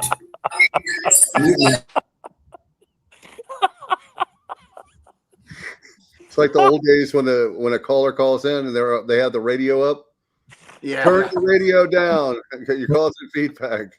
This reminds me of COVID all over again. You know, my company, how about we now? would have these daily virtual meetings with 45 people, and it was I can't hear anybody. Can't hear. All right. JR's having technical difficulties. Okay, I got you now. I got you. Who can hear me? Rennie, can you hear JR? I cannot. All right. You know what? I'm gonna hang, but I'm not gonna say anything until Ronnie's done, because I don't really have a question for him. I just had some comments on some of the stuff we talked about. But all right, JR's just gonna hang out, Rennie, and then after you're done, he's gonna talk then. But JR always, Rennie, you have to understand, JR is the stats guy. We call him Johnny Stats. He brings so much, I'll once we get closer, I'll come back. I promise you guys. Are you sure after all this? I mean, I'm not sure if I would.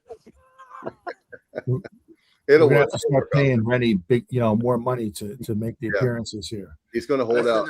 I enjoy talking football. You guys know that. It's fun. This is a fun time of the year. Listen, talking season's almost over. We got the Big Ten this week, and then we can be done with it, and we can get going here pretty soon. So it'll be good.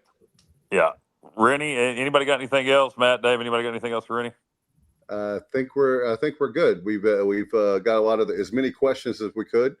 A lot of people. We have one of the biggest shows we had. That's because of Rennie. So thank you again. A lot of people watching, and then there are a lot of people, Rennie, that they're like salespeople, and it's really cool to have people that tell me over the years, almost 8.5 years, you've been with us for most of that time, and they say I'm a salesperson like a Matt Simmons. That they're a salesperson.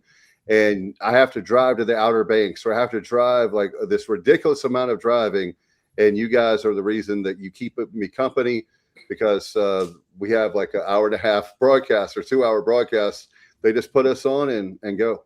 Well, and listen, good fans, they're hungry for information about their team. So you guys give a service to ECU, right? Because I hear it with UMass, right? Because unless your team's like a national power, you just don't get the coverage that you hunger for, right? So programs like yours, and I know some other people do ECU once too, the fans love it, and they hunger for it. So you guys are doing a good service for the program, which is awesome. And that's why, listen, I've always had an affinity for ECU. You guys know that. I've been coming to Greenville forever.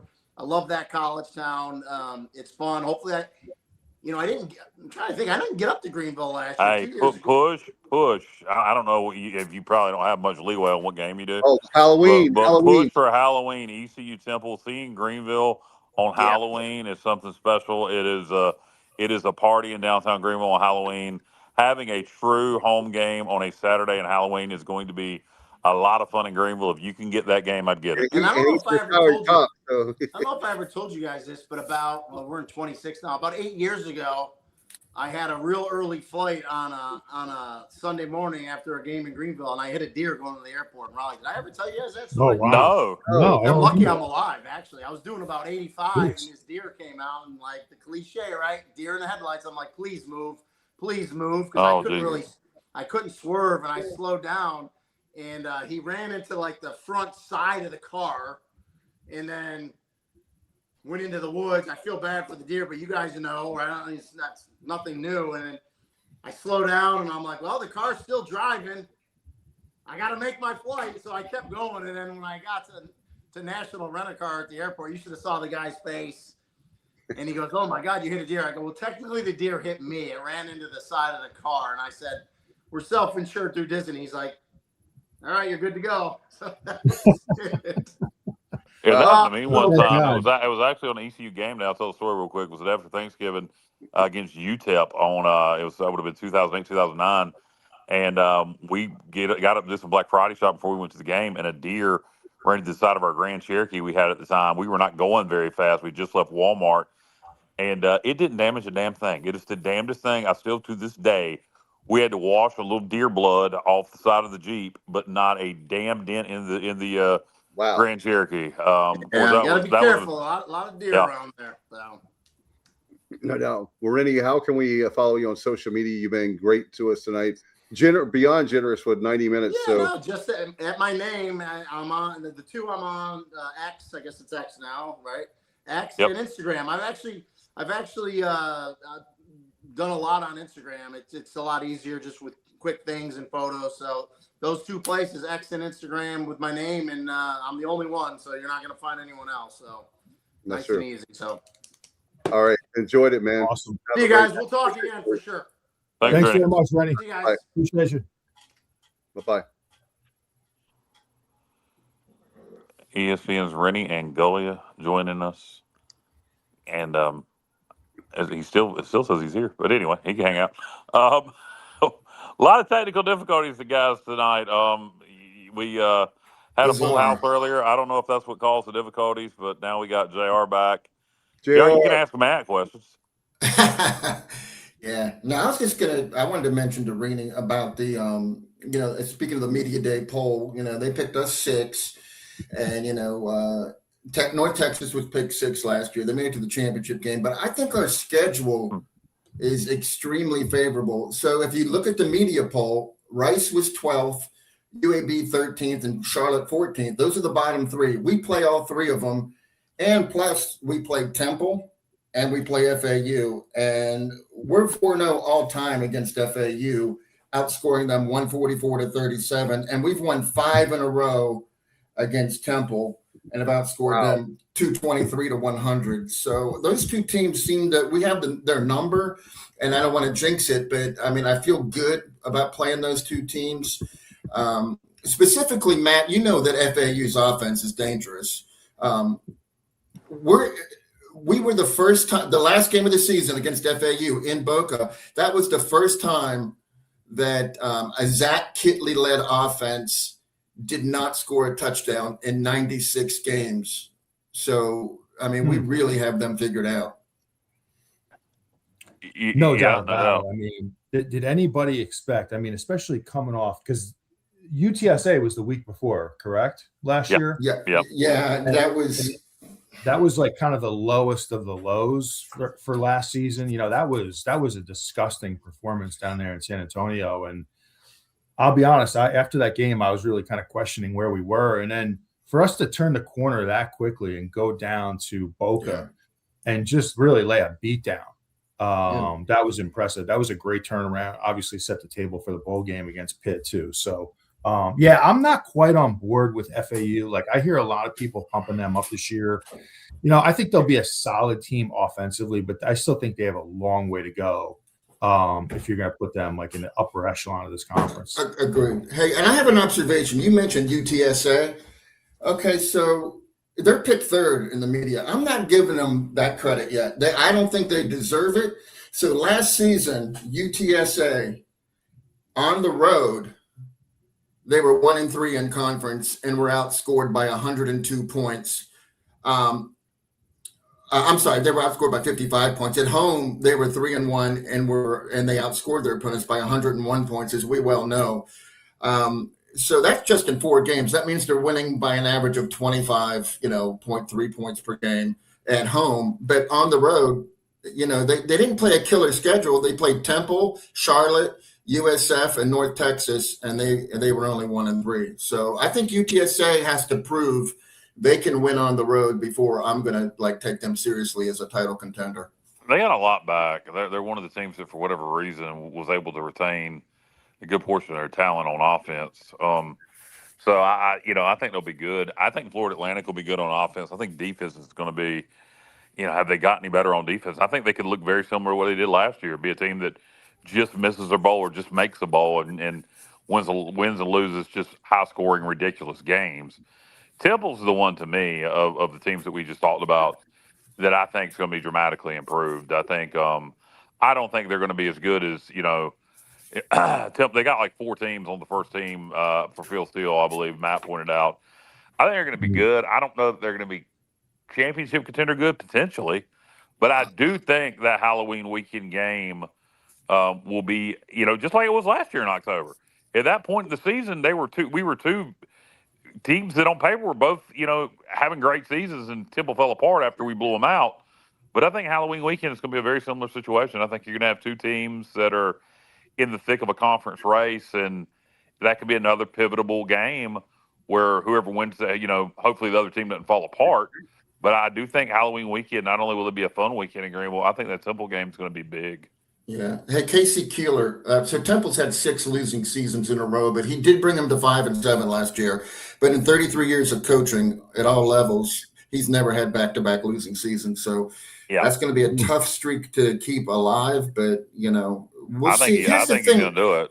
Here's the thing, Matt, what do you think about this? How on earth does Temple get these home games every single year? They're playing Penn State at home this season. They played Oklahoma at home last season. They played Miami when Miami was a top 15 team at home in 23, and then BC in 21, SMU in 20, and Georgia Tech and Maryland in 19. These aren't even home and home games. Maybe Penn State will be, I don't know, and OU was a home and home, but Miami and the other games were not. It's hard for a group of 6 school to get in home and home with a huge NFL stadium. They don't have to worry about any fan base and easy travel. Yeah, the only one that makes sense, like the Penn State game, makes sense because obviously in state, it's a home game for Penn State. It is. It's a chance for them to go into the Philly market and. But to your point, all the other ones, Temple, we've talked about this so many times. Their fan base is just, I hate to say it, but it's almost non-existent. And Kyle and I kind of went back on this last year a little bit because I said, if you take away the band, I would be surprised if there were more than 1,000 people at some of their games last year. Like I'm talking about 1,000. Forget 5,000. I'm talking 1,000. I would be surprised. Yeah. And if ever there was a team that needed an on-campus, maybe a small erector set, 25,000. There's nowhere to build it. Right, and that's the challenge there. But it is just abysmal. It's for a team to go in there and have to play in that environment in front of a few hundred people. It's not fitting for major college football. But Matt, the American is sponsoring a tailgate fest at a Temple home game. What are they thinking with that move? That's going to be. We're not even a part of that, right? No, but they are. There's no tailgating going on there. They'll get a few hundred people. That's what history says. Yeah. I'll tell you what, guys, really quick. The other guy that really impresses me, kick this off to you guys, but watching Trey Lamb last year, when Tulsa came to Greenville, I was really impressed with his game plan against us. I was impressed with his ability to improvise and adjust during the game as we made adjustments. I was impressed with him at the American Media Day the other day. To me, he's like one of these really young, ambitious, up-and-coming type guys that you're going to see at a major program within, probably 5 or 6 years. What are your thoughts on Trey Lamb at Tulsa? Me or you, Kyle? Whoever wants to. JR, go ahead. Okay. You've been waiting to talk all night. Okay. To me personally, I was impressed with him when Gardner Webb came to town, and he was on pirate radio, and Clip Brock interviewed him, and I was like, I really dig this dude. Like, he gets it, and I think he's going to be a good coach. I'm not saying that it was just obvious. Let me say that it's nothing that I predicted that nobody else would. I'm just saying it was obvious at that point that he was a winner, and that he was going to go to bigger stages, which he did. Yeah, no doubt. You talking about Trey Lamb in Tulsa, Matt? Yeah, exactly. Yep. Yeah, I think in year one, he did the best he could with what he had. He upset Oklahoma State. He came in here and was pretty competitive. Tulsa always plays us competitive. We ended up, putting it away. I think in year two, I think he retained enough talent. I think they did well in the portal. I think Tulsa's team in the American nobody's talking about that I think may be pretty good. And we don't play them, which is a good thing. But I don't know why Tulsa is not getting the same talk that Temple and FAU is getting about potentially being improved. I think they're going to be drastically improved this year. Agreed. Yeah. But Kyle, you remember when he brought Gardner Webb to Greenville? Yeah, I do. Yeah, we kicked their ass. That was a yeah, I do. Yeah, that was the only good game of 2023. It was. Indeed. Guys, got anything else? I mean, Matt, anything else that from a national college football perspective you wanted to talk about, or anything we need to address ECU related that we haven't? I mean, the only other thing I'll say is just from a national perspective, I do think it's somewhat wide open this year. I think when you look at it, like at least right now in preseason, I could see 6 to 8 teams, I think, that could potentially win a national championship. So I do think it's a little more wide open, than maybe it's been some other years. Just looking forward to, to getting some football going. Yeah, this is a part of the year that's the hardest, guys, is because you're not quite there. You're so close, but yet so far away. High school football, Wildfire and Allen Vick starts August 21st in North Carolina. So been working on getting ready for prepping for that. And I know, Wildfire, you've got a soccer. Don't you have a jamboree on Saturday? That we do. We got about a 9-team jamboree going on August 1st. We still have workouts going on Monday and Tuesday, and then we kick off the regular season practices on Wednesday. All right. Sounds good. By the way, looking forward to it. By the way, Kyle, my sister Amy, that Kyle knows, has a really big birthday on Thursday. I want to wish her a happy birthday. I don't want to get killed on air or even off air, so I won't say what number it is, but it's a very significant number. I know, because I believe she was 1 year older than my sister. That's correct. Can I say that way you don't get in trouble? I don't care. I mean, there's a number of how many nifty Amy's 50. Yeah. How about that? I'm getting old as shit too, because that means I'm about to be 46. Yeah. So anyway. No, wait a minute. She's not a year older than my sister. She's just a few months older. Because damn, I just realized my sister's going to be 50 in November. I'm gonna have to give her complete shit about that. Nothing like sibling love. Yeah. Kyle, Dave has shoes that are 46. No doubt. Yeah, he got them when he was. How old are you, Dave? 55. Dave, I'm just kidding, man. I'm your age, just about. I'm just messing with you. Yeah, I'm getting close to double nickels, but not quite. Next year I'll be 54, so I'm at 53 right now. Hey, did y'all talk about Lane Kiffin? I think you did, right? Yeah. Matt, talked to Rennie about him. I love the fact that he just filibustered the whole time at media days. So he didn't take. He just talked because he had to be there. He didn't really want to be there, but who knows? He's one of these guys that he's an attention whore. I hate to say that word, but I can't think of any other term. That's why he drives me crazy. He's like, I don't want any, he does want the attention. Stop lying. You do want the attention. I brought him up because that's one thing I'm looking forward to is week 3. He's going back to Oxford, and I'm going to be a huge Mississippi fan that game. I hope he gets humbled. Yeah. Hey, so what we didn't talk about it, and I wanted to bring this up with Nate. What is up with John Gruden being at the AAC Media Days? Is that something? He's friends with Pernetti. Is that something the Americans going to try to bring him in more on the ESPN broadcast? He's just friends with Pernetti, and does he live down in that area? Yeah, he does. Yeah, that's as simple as that, Justin. He's friends with the American Athletic Commissioner Tim Pernetti, and he lives in that area. Oh, okay, that's good. Rennie said that he thinks outside the box. But if he could hear me, I was going to comment that. Yeah, well, he thinks inside the box too. Did anyone see him delivering a crate to Gruden, and it had "Soar the Eagle" inside Yeah, I'd of it. like to take Soar the Eagle and kick him in his ass and make him fly far, far, far, far away. That's the stupidest That's got to be idea. the dumbest It was thing an I've ever seen entertaining in my video, life. though. The way Gruden handled it. Kyle, you're not a fan of Soar? No, it reminds me of something that would have been cool in 1985, but in 2026, it just don't work. It's not.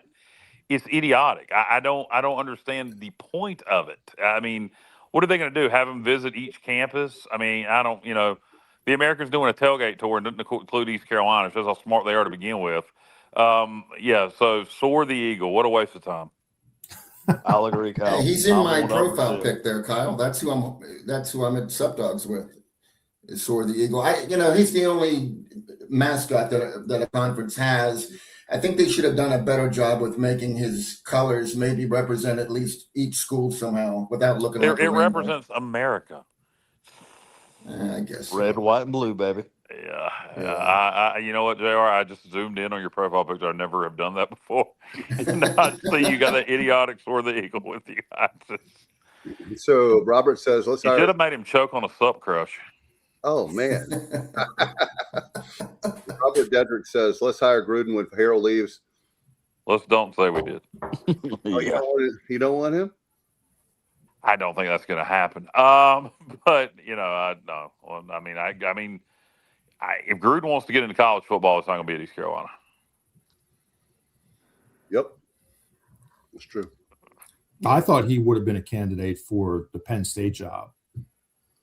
They made a good hire, though. offseason. They made a good hire. They did. Back then, was really good. Campbell did a tremendous job at Iowa State. Matt, he's a warm weather dude. Maybe he only wants to work in like southern climates where it's warm. That's my guess. Yeah, that's a good point. We got to get Semenza down here. We'll name the linebacker room after you if you go ahead and come. The Matt Semenza linebacker room. Oh man, I wish. I would love to get down there. Looking forward to catching up with some of you guys. I know will be in Tuscaloosa for the Alabama game. 4 out of the 6. Yeah. Bubba will be there as well. So, Alan, are you going to go? Are you going to Tuscaloosa? I have racetrack duties where I announced that weekend. So no. Okay. All right. I wish Dave, we need to work on a pregame show down in Tuscaloosa. Yeah, I think we can do. What do you think about Birmingham? Hey, Birmingham's fine with me. We did it before. Matt. There's not as much time. You guys can do what you want. I'm not going, but to do an on premises pregame show for a regular season game where people are traveling down on Friday, it's not like a bowl. It's going to be a lot harder to put together. Well, especially with an early start. A good point, Kyle. That is true too. I'm going to have fun regardless. Whatever. Matt's going to be there. It's adult weekend, adulting. Well, some people would debate if it's adulting, but you're going to have adult fun with Matt in Alabama. Is that what you're saying, Dave? What strip joint are we going to, guys? I'm not.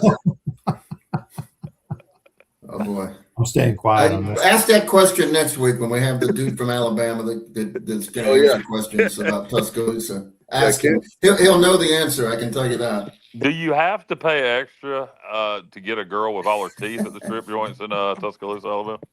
Wow. Yeah. Yeah, that's for the champagne room. They'll have a Milwaukee's Best Light and a penicillin special going on.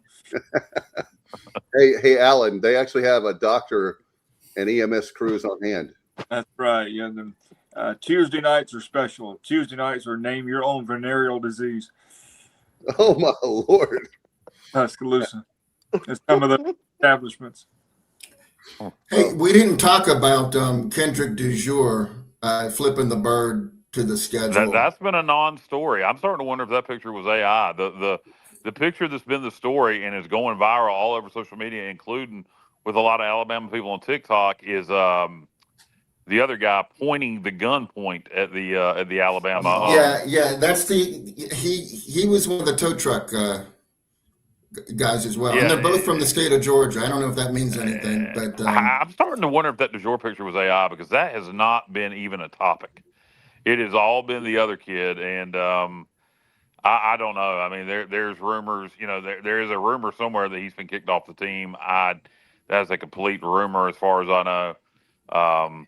But as far as flipping it off, that has become a complete non-story. It's all been the help me out with names, Jr. What Kendrick Dujour was the one flipping the birds, and Yeah, that's become a non-story. And then the other guy, what's his name? I think it was Ladarius Pog.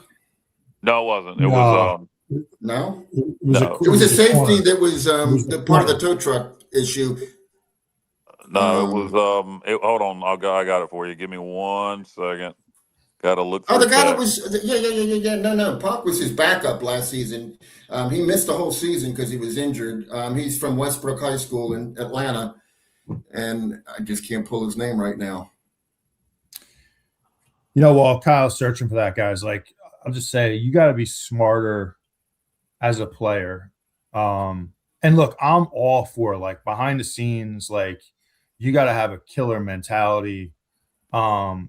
You have to be confident. Was it Horsley? Horsley. Was it Darian Horsley? It was Darian Horsley. Yes. Yeah. No, but the other one was in the tow truck issue, but he did not show the gun. Right.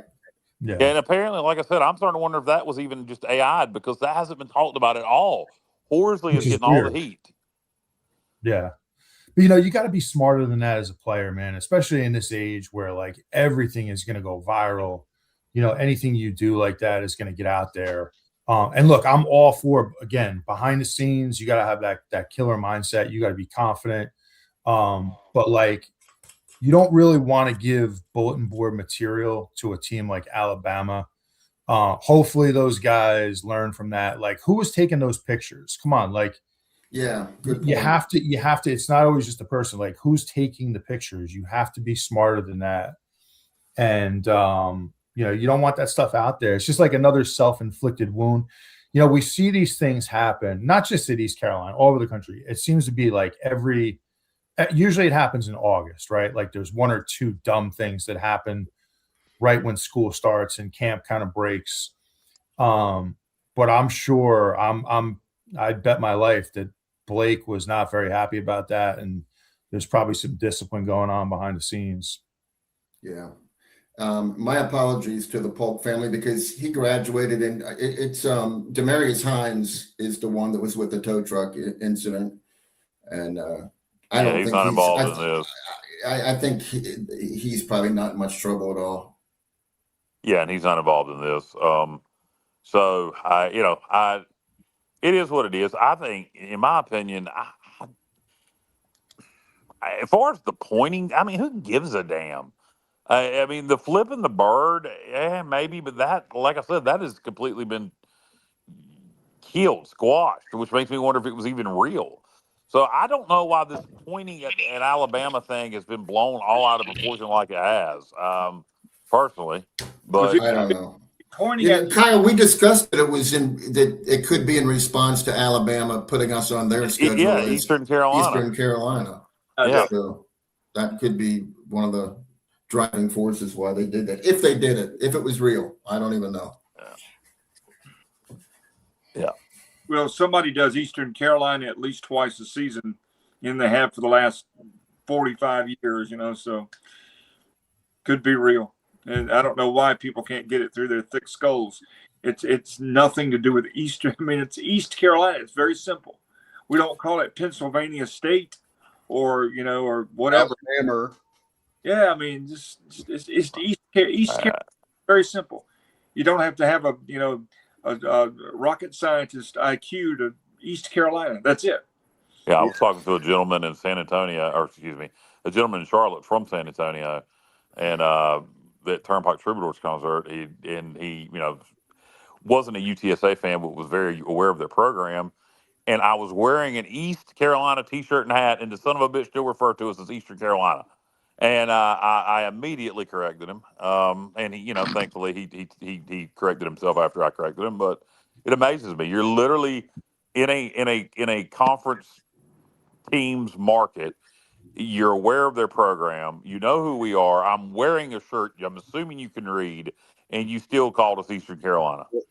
Yeah, I think You know what my opinion on that is? It could be. I'm just trying to give them the benefit of the doubt. I mean, it's beyond ridiculous, but it could evolve from just the fact that the term Eastern Carolina is used to describe our part of the state on a I think regular also, basis. JR, So, I don't think it's just that. I think it's also, if you look at every other directional school, it's Eastern Michigan, Western Michigan, Southern Mississippi.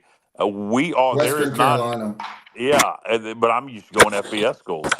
There is not another, there is not another FBS school that is, the only other one that's not, Eastern or Western, it's because it's a state, it's West Virginia. So I just think people aren't used to saying it. But at some point, can you not read? I mean, the same thing with the regional.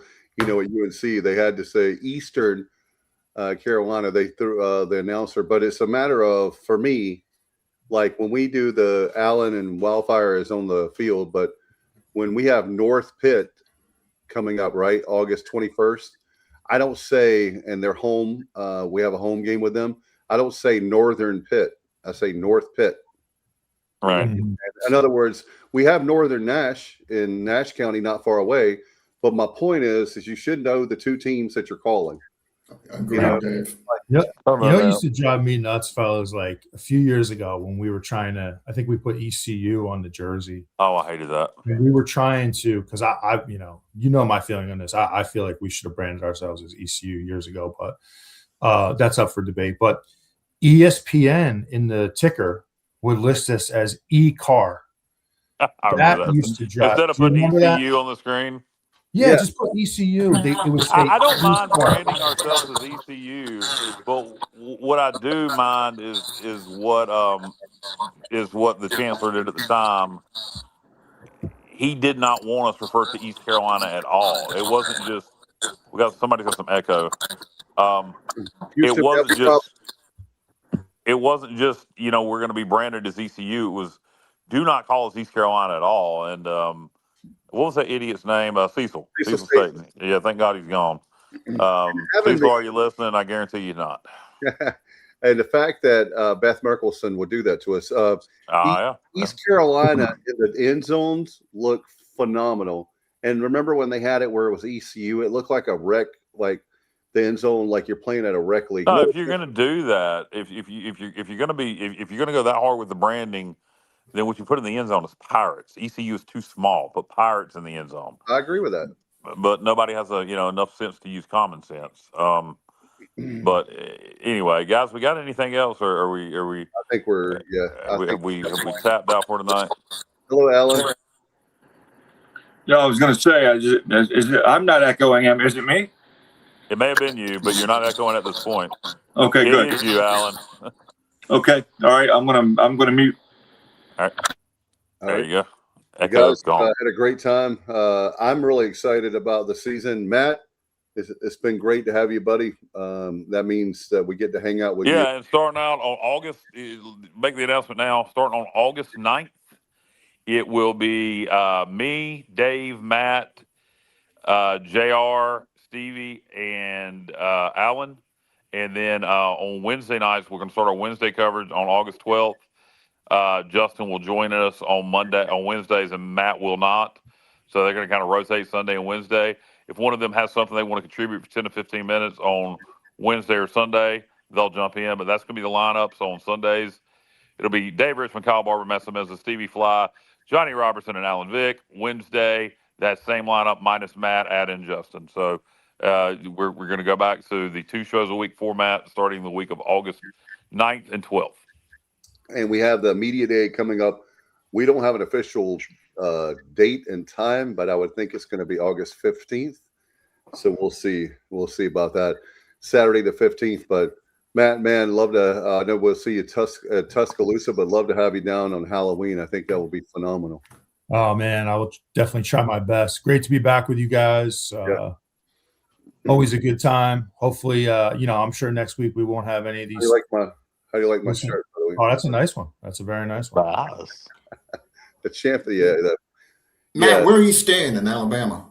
It's a good question. I haven't even booked anything yet, but it's probably going to be in Birmingham. Yeah, you damn right it's going to be at this point if you haven't booked anything Yeah. in Tuscaloosa. I mean, like, I know there's places like halfway between Birmingham and Bama, but I think, You got to even booked to this one. You might be staying in Talladega. No. You can stay with Matt. Matt, we have a suite if you want to stay with us, man. Matt, I got your room at the team hotel. You just let me know. Oh, wow. Whoa. What you could do, Matt, is you could sleep in the take you up on that one. Justin. No, Justin. The You put QA. Matt. You put Matt in the hauler there. You put him in the hauler in the sleeping quarters in the hauler. There you go. If I'm staying in the hauler, Justin's got to sneak me into field level for the game. So there you go. I've got Matt Samiza field pass ready to go. All access.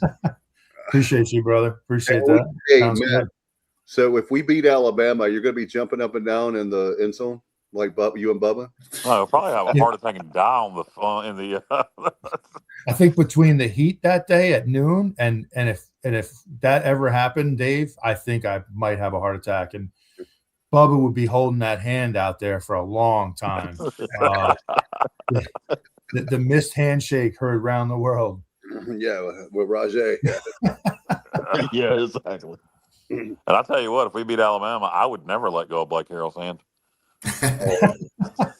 I'd hold it forever. I believe I'll hit him right on the mouth. Oh my God. I don't know how his wife would feel about that, but anyway. Oh man. Guys, I had a great time as always. We'll be back next Sunday. And obviously, by the way, you guys are doing a great job of putting stuff up on Facebook. And I know we can work on Instagram and other places, but our social media, but we'll have. I update Facebook and X pretty regularly. Dave, give me the login information for Instagram. I'll do that too. But I don't have the login. So. All right. Sounds good. All right, guys. Have a great one. Appreciate you, Matt. Great to have everybody. For Kyle, Johnny, Alan, and Wildfire, I'm Dave Richmond. We'll see you next time on the Sports Objective. Good night, everybody, and go Pirates.